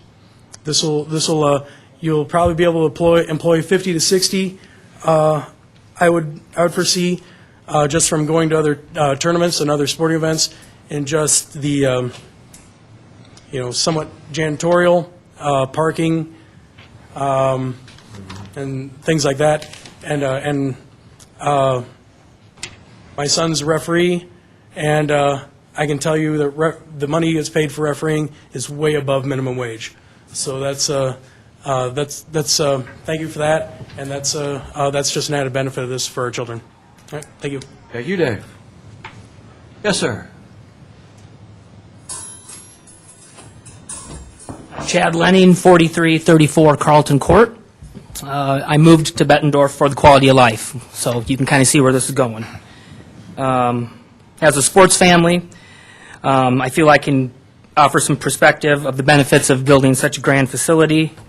I've been involved in travel sports for quite some time, very similar to Mr. Schmidt and Mr. Mickle, very similar experiences. I've seen every dirt patch, soccer complex, rec center, community center, any place that you can hold a competition. I've even seen games played in cafeterias. So I feel like I can speak on this topic. In that time, I've seen some grand, fantastic facilities and others that I'd soon forget. But the cities and the facilities that stand out make you want to return because the experience is that great. And that's what this opportunity is for Bettendorf. Some of those situations would be Madison, Milwaukee, Rockford, the Dells, Des Moines, Ankeny. What we're proposing here tops all of those, hands down. We already have the amenities in our community to sustain this, the hotels, the bars, the restaurants. We've got everything that a sporting family would need. It dawned on me years ago, I was younger and naive, when I pulled into a parking lot for a soccer tournament, that the lot was full of Audis, BMWs, Acuras, Volvos, and et cetera. It dawned on me, this is not a poor man's game. There's a lot of money invested in this. For example, this weekend I'm going to Vinton, Iowa. I didn't know where Vinton, Iowa is. But believe me, it will be a big Saturday in Vinton because the hotel is already booked, the pizza ranch will be full, and the local businesses will make money. That's just a small example of what we're going to do here. We want our children to have the best experience and to enjoy the best competitive environment possible. What we are doing here with the Recplex is exactly that. This will be a landmark. The word will travel fast. This will become an attractive complex, nothing like it in the area. This beats anything currently out there, and the premier city deserves a premier facility. People will travel from all over. That's already known. They will come from far and wide, and this will be the spot to be in. I am proud to say that I'm from Bettendorf. I'm proud to say that we are going to do this here, and I'm proud to show the community and everybody in the area that we mean business, and we're going to get this done. So thank you. Thanks, Chad. Anybody else that wants to be heard? Okay. Let's close the public hearing. Thank you all for your insightful comments. It's great to hear both sides of the issue and have all kinds of informed people here. This is the way city government should be run. Okay. We've closed the public hearing. We're going to move to a resolution for Councilmember Nauman. Thank you, Your Honor. I have a resolution approving the development agreement between the City of Bettendorf and the Bettplex LLC and Middle and 80 LLC. I move approval of the resolution. Second. Okay. You've all seen the new agreement. Christine, you want to hit the two changes we had from last night? You brought up a couple things that got done. Certainly. Based on the comments that were made last night, Section A on the first page, which talks about the developer's obligations, we've identified the number of fields and courts that will be built as part of the project. And then also, there was a slight language change talking about the hotel trigger in terms of when the repayment of the 1.9 million grant would kick in. So that language was changed slightly. But otherwise, the agreement is the same as it was previously. Terrific. Is there discussion on the item? Yes, Scott Nauman, Alderman Nauman. Thank you, Your Honor. I'm sort of struggling to put this all in perspective just because of the sheer magnitude of this opportunity. And I had copious notes and thanks staff for all of the hard work and trying to bring us up to speed on the history and all of the hard work. And on our books year after year, it talks about vision and pride and community. And Ray hit on, why are we here? And I'm scrapping everything I wrote and crafted. Renee touched on 2030 and it's not about us, it's about our kids and our grandkids and what are we going to be tomorrow? And why would people come back here and live here and raise a family but for the amenities? This crowd just did an amazing job of putting it all into perspective. I went back and quite frankly, pretty startling. In the Quad City Times in January of 2006, January 5th, it talks about Bettendorf targets Middle Road, I-80 for business park. And there was references. It says here, the idea of a business park near I-80 and Middle Road has been around for at least 10 years, said Bill Patterson, president of BDC. It's clean. It's an open area at this interchange. Adding the development organization sees the purchase of this opportunity to fulfill a commercial and industrial wish for both Bettendorf and the Quad Cities as a whole. Patterson said the benefits of the project are long rather than short term and added that the city hopes to reap the benefits of the business park development in 5 or 10 years. Nothing, he said, comes without cost. The city's community investment program and other projects could be pushed back depending on the funding method. So what's so intriguing about this, and Mr. Millich indicated the feasibility study, none of these previous things have had private investment and the creative financing to include that fun and entertainment center, which would offset what a normal sportsplex would be. It is very entrepreneurial and very creative. This same 2006 article goes on to quote at the end, for the council, it comes down to the question of if you make something a priority, when the opportunity arises, are you willing to do what it takes to capture that opportunity? The quote says, I think it's a great opportunity. Now, many of us worked with Todd Ralpheisen and have looked at, for 20 years, as Decker indicated, this for sale sign up there. But for this particular project, only a couple of years ago, we turned sites from that area of this community and begrudgingly walked away from our vision and our dream because it simply couldn't be managed. And we're here today, somewhat surprisingly, because of a hard-driving entrepreneur with a dream and the wherewithal and the connection and the voracious appetite to get this thing done. And it came across very quickly. It came across professionally, was diligently researched, and I'm so impressed by this thing. So I went back to, just to make it personal for a minute, it's amazing. On my wall, this yellowed, tattered scrap of newspaper has never left my wall from 2009, August 19th. Bettendorf Council race takes shape. And Greg, you ran that year, and Lisa was here, Debbie was here. We had all talked about, there's a quote right here. Before I became involved, I felt like I was a passenger in the community, was not able to give or be a part of it. Truly the gift in giving what you feel pretty darn good about what you can accomplish. This is a quote I had. He says, he thinks the current council is doing a good job. In the future, he'd like to see a development at the Interstate 80 corridor. So all of these folks that have come before us, I'm so humbled to be able to hopefully tonight make their dream and their vision and all the hard work that this mayor in particular fought for a sports complex, because you had kids and had spent, as many of these folks have, countless dollars and hours at those things. And we weren't all sure at that point that it was a sports complex. But this thing breaks the seal on the now front door, the first interchange in the state of Iowa. And these numbers that Carol's fashioned here, anybody that knows Carol knows how conservative her math is.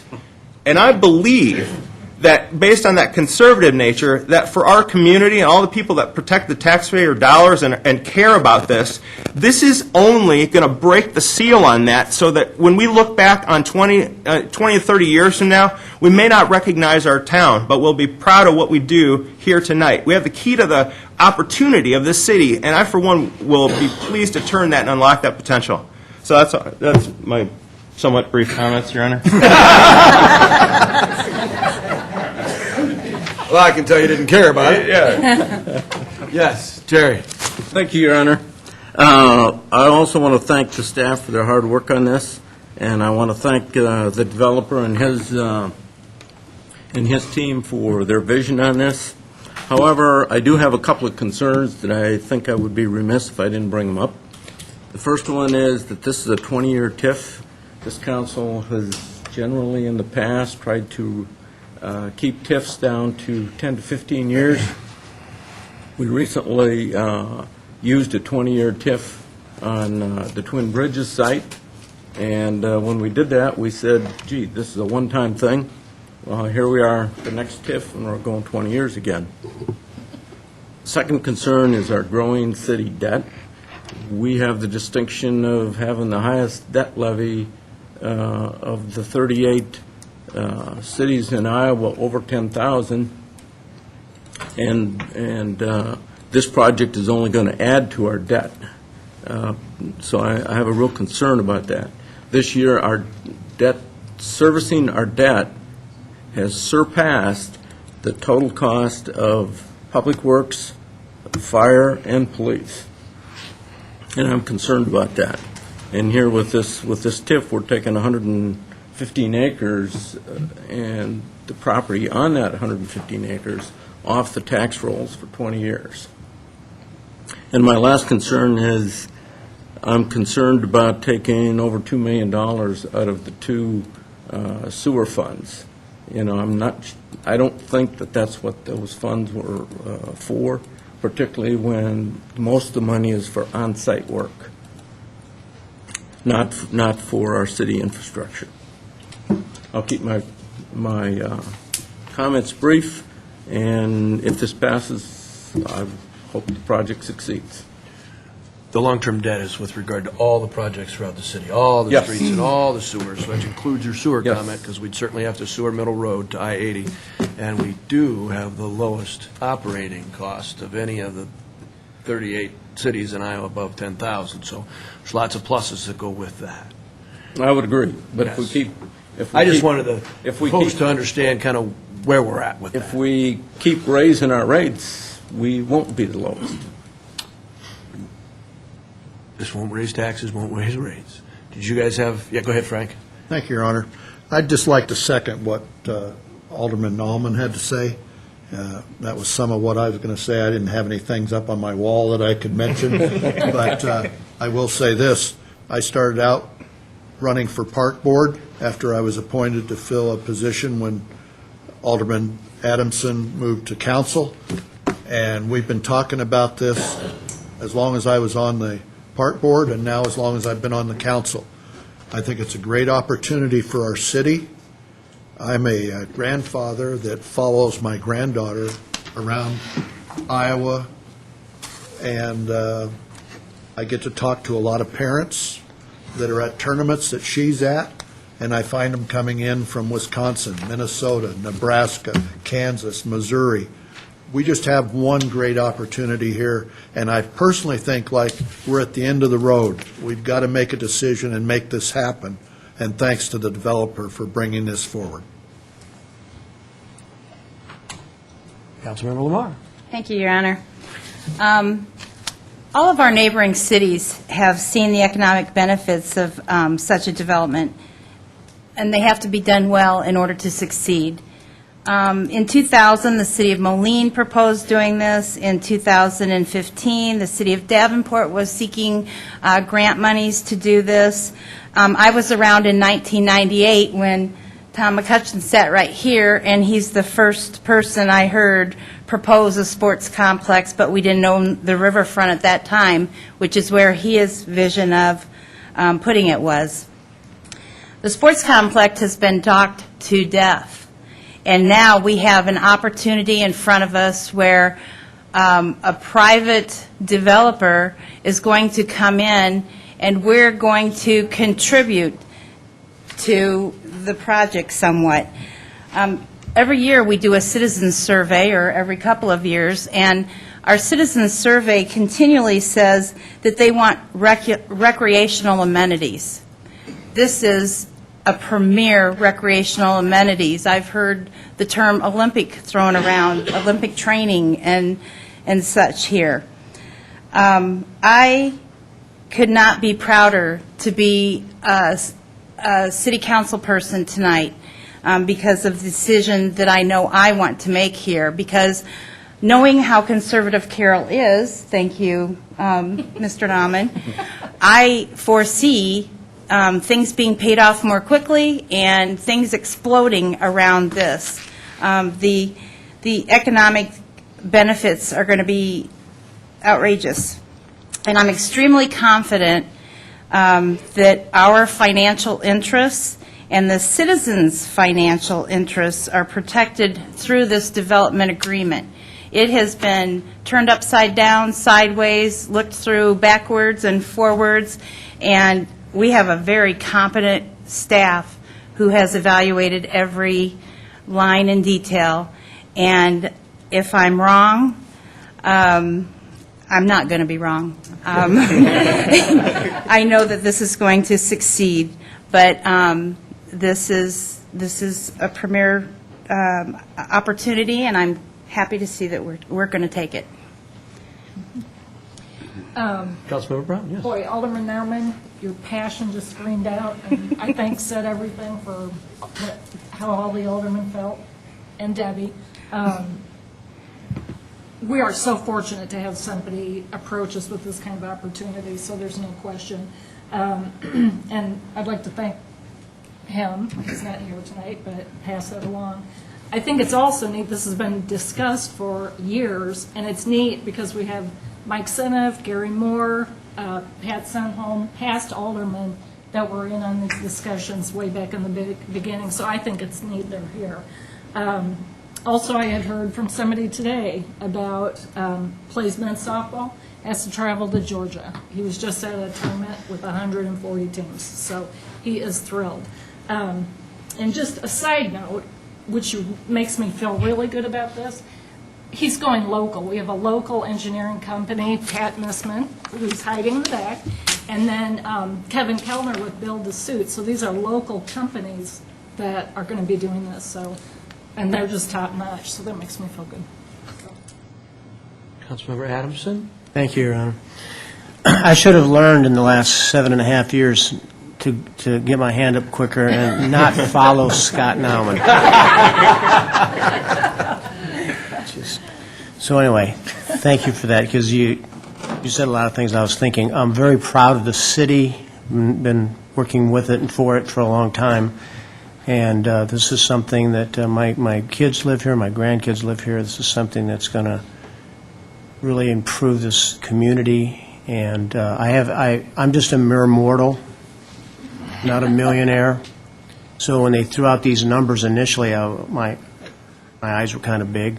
But I've had long talks with Carol and others, and I'm very comfortable with this, and I think it's going to have a positive quality of life, economic aspects, everything I think is going to be phenomenal, and I'm comfortable that it's going to be very, very successful. So I'm totally in support of this, and thank everyone, especially the staff and Mr. Kratz and his group for thinking about us.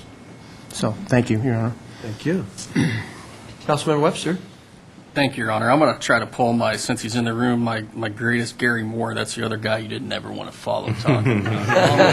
He's here too. He happens to be here. I got to say, being one of the newer ones, the newer three that are here, originally I was completely against a city-owned sports facility. Yes, you were. Because I was very much concerned with the city owning it and the city trying to run something that's much better ran, in my belief, by private enterprise. And then somewhere in August, I do believe it was, that Mr. Kratz made the phone call and said, is council still interested in having a sports complex? And my answer was, well, it's on our high list, but we better call Bob, because he's been championing this for years. And what I've learned over a period of that time is it's a $7 billion industry. And it's different. In the chance of talking to different people about this, it's completely different. We heard of Costco coming to the Quad Cities recently. That's good. Local people are spending their money there. The difference with tourism is this is bringing outside money in. It creates a different factor in every method in the way that we should look at things. It's completely and utterly different than a local business that typically is taking local dollars and turning them in the economy. It gives it a completely different thing. The one thing I have to say, being a home builder in this town, is the quality of life is what brings most of us here. Our kids are what brings most of us here. I constantly build houses for people that want to get into the school district, that want to get into the sports complex or facilities that they have within those school districts. That is the essence of Bettendorf. It's kids. We have the greatest family museum. We have the greatest library. We have great schools. And now we can have a very, very good competitive sports complex that's going to grow our children to be scholarship-driven. So it's about the kids. It's about quality of life. It's really the essence of what we are as Bettendorf, always have been. This was first talked about in 1999. I graduated high school in 1998. That's how long it's been talked about. And that's what I did at Bettendorf. A Bettendorf graduate and now a Spartan fan. My kids all are in sports. I do the same traveling. I see the same fields. Mainly soccer. And what's been echoed here tonight by some people in support of this, the complexes that are the best are where you go. We love playing soccer in Muscatine. If you go there, it is a great complex. And this complex, I think, will beat it.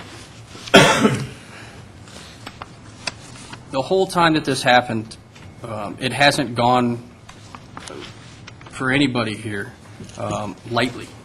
We have discussed this for a long period of times. I've had several meetings with Mr. Plain. These agreements that the public is seeing today are not the original agreements.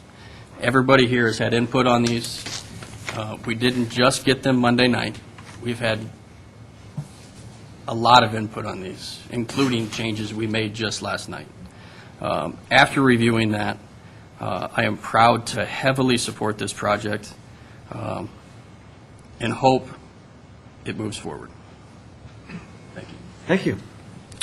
All right, Michelle, please call the roll. Brown. Aye. Lamar. Aye. Nauman. Aye. Sexer. No. Baden. Aye. Webster. Aye. Adamson. Aye.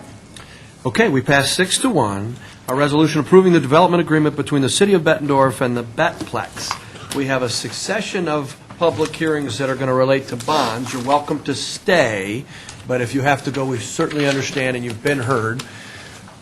A public hearing on 13 with regard to the tax increment district.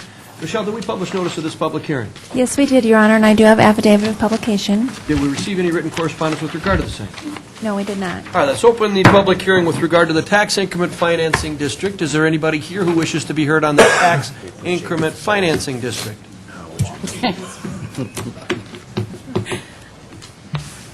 Seeing none, we'll close the public hearing on the tax increment financing district. Move to the ordinance. This is for Councilmember Webster. Thank you, Your Honor. I have the first reading of an ordinance establishing the Betplex Tax Increment Financing District. I move approval of the ordinance at first reading. Second. We have a motion and a second. Is there any discussion on the tax increment financing district? Alderman Webster. Sorry, Your Honor. I did the old the speech thing without giving the kudos to staff because they've had to put up with all of us throughout the process, too. So they do deserve that same credit.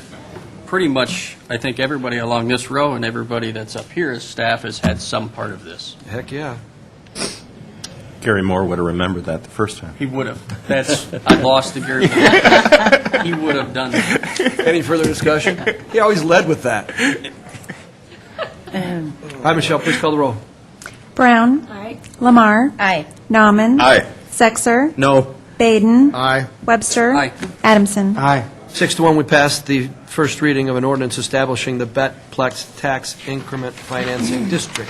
The next item on tonight's agenda is a public hearing with regard to the issuance of not to exceed $3.25 million in general obligation urban renewal bonds. Michelle, did we publish notice of this public hearing? Yes, we did, Your Honor, and I do have affidavit of publication. Did we receive any written correspondence with regard to this? No, we did not. Let's open the public hearing with regard to $3.25 million in bonds. Anyone wish to be heard on this item? Close the public hearing. Let's move to the resolution. Councilmember Lamar. Thank you, Your Honor. I have a resolution instituting proceedings to take additional action for the issuance of not to exceed $3,250,000 general obligation urban renewal bonds. I move approval of this resolution. Second. We have a motion and a second. Is there further discussion on this item?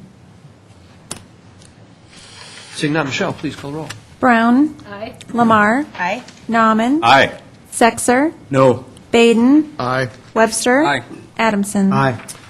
6-1, we passed the 3.25 general obligation urban renewal bonds for this project. The next item on tonight's agenda is also a public hearing. This is with regard to the issuance of $2.25 million of taxable urban renewal tax increment revenue annual appropriation bonds. Michelle, did we publish notice of this public hearing? Yes, we did, Your Honor, and I do have affidavit of publication. Did we receive any written correspondence with regard to this? No, we did not. Let's open the public hearing with regard to the $2.25 million taxable urban renewal tax increment revenue annual appropriation bonds. Anyone wishing to be heard on this item? Close the public hearing. Let's move to the resolution. Councilmember Baden, please. Thank you, Your Honor. I have a resolution instituting proceedings to take additional action for the issuance of not to exceed $2,250,000 taxable general obligation bonds, urban renewal annual appropriation bonds. I move approval of the resolution. Second. A motion and a second. Is there discussion on this item from council? Seeing none, Michelle, please call the roll. Brown. Aye. Lamar. Aye. Nauman. Aye. Sexer. No.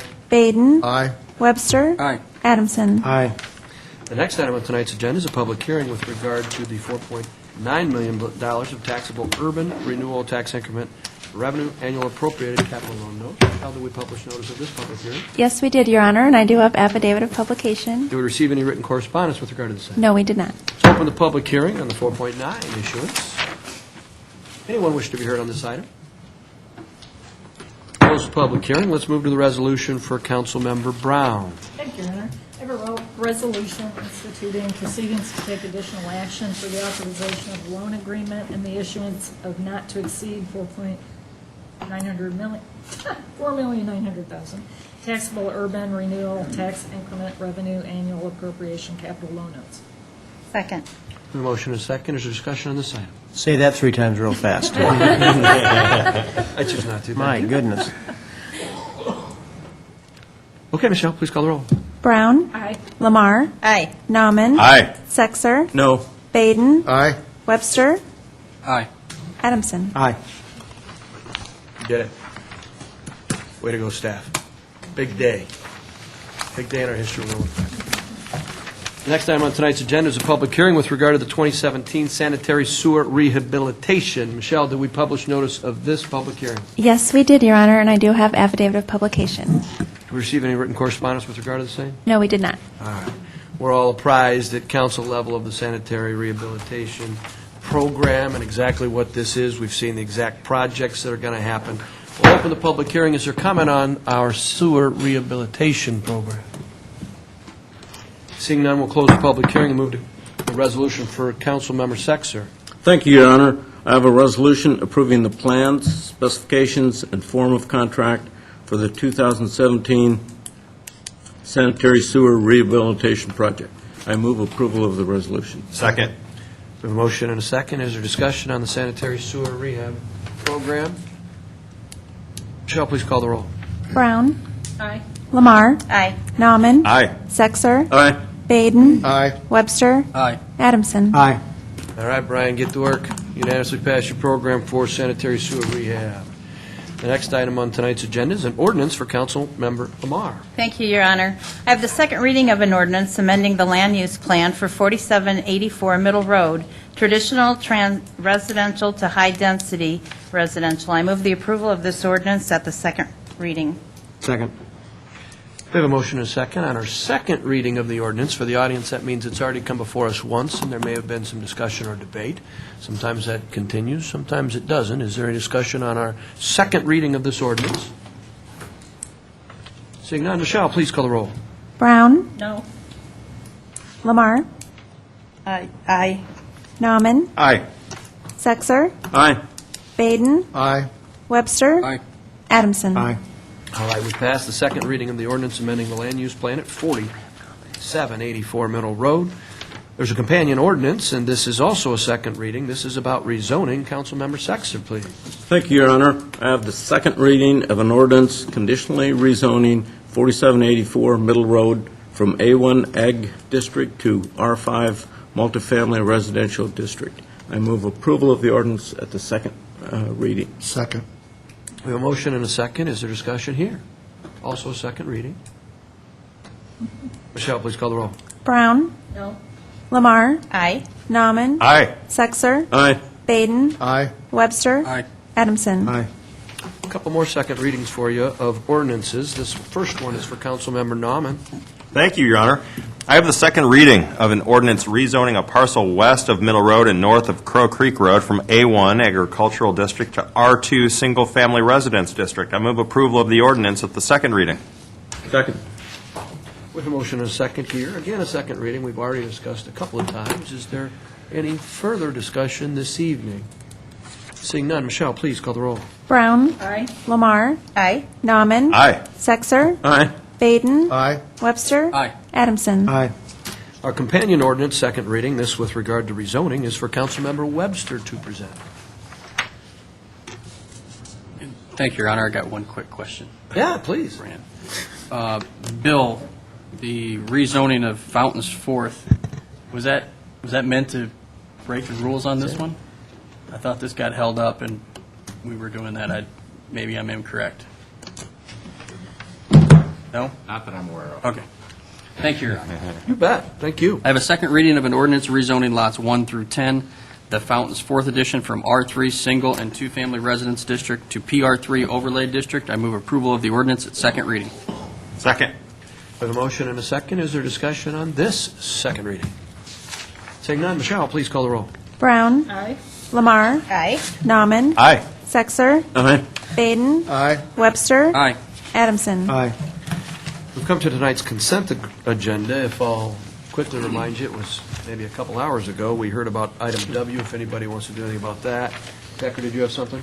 Your Honor, staff would be okay if we tabled item W for 2 weeks to do the research on the question posed, and would come back to you with a recommendation in 2 weeks. So Second. All right. Michelle, we have a motion to table W from our consent agenda. Please call the roll. Brown. Aye. Lamar. Aye. Nauman. Aye. Sexer. Aye. Baden. Aye. Webster. Aye. Adamson. Aye. Item W has been tabled. It is no longer part of tonight's consent agenda. I'd like to entertain a motion to approve tonight's consent agenda. So moved. Second.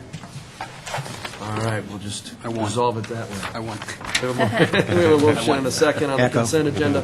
Any item there that any person on council would like to discuss? Michelle, please call the roll. Brown. Aye. Lamar. Aye. Nauman. Aye. Sexer. Aye. Baden. Aye. Webster. Aye. Adamson. Aye. We have unanimously approved tonight's consent agenda. Anything else for the good of the order? Your Honor? Yes, sir. Could we ask staff, perhaps Jeff Ryder, to update us on the Bettendorf and Bloom scheduled for May 13th? Thank you, Alderman Nauman. I appreciate that reminder. May 13th, Bettendorf and Bloom will take place throughout the city this year. It's actually in partnership with, as an extreme cleanup event with the county. We are entertaining volunteers right now. We have set up the Discover Bettendorf page. That's discoverbettendorf.org, where you can sign up online. Free T-shirt to every volunteer this year.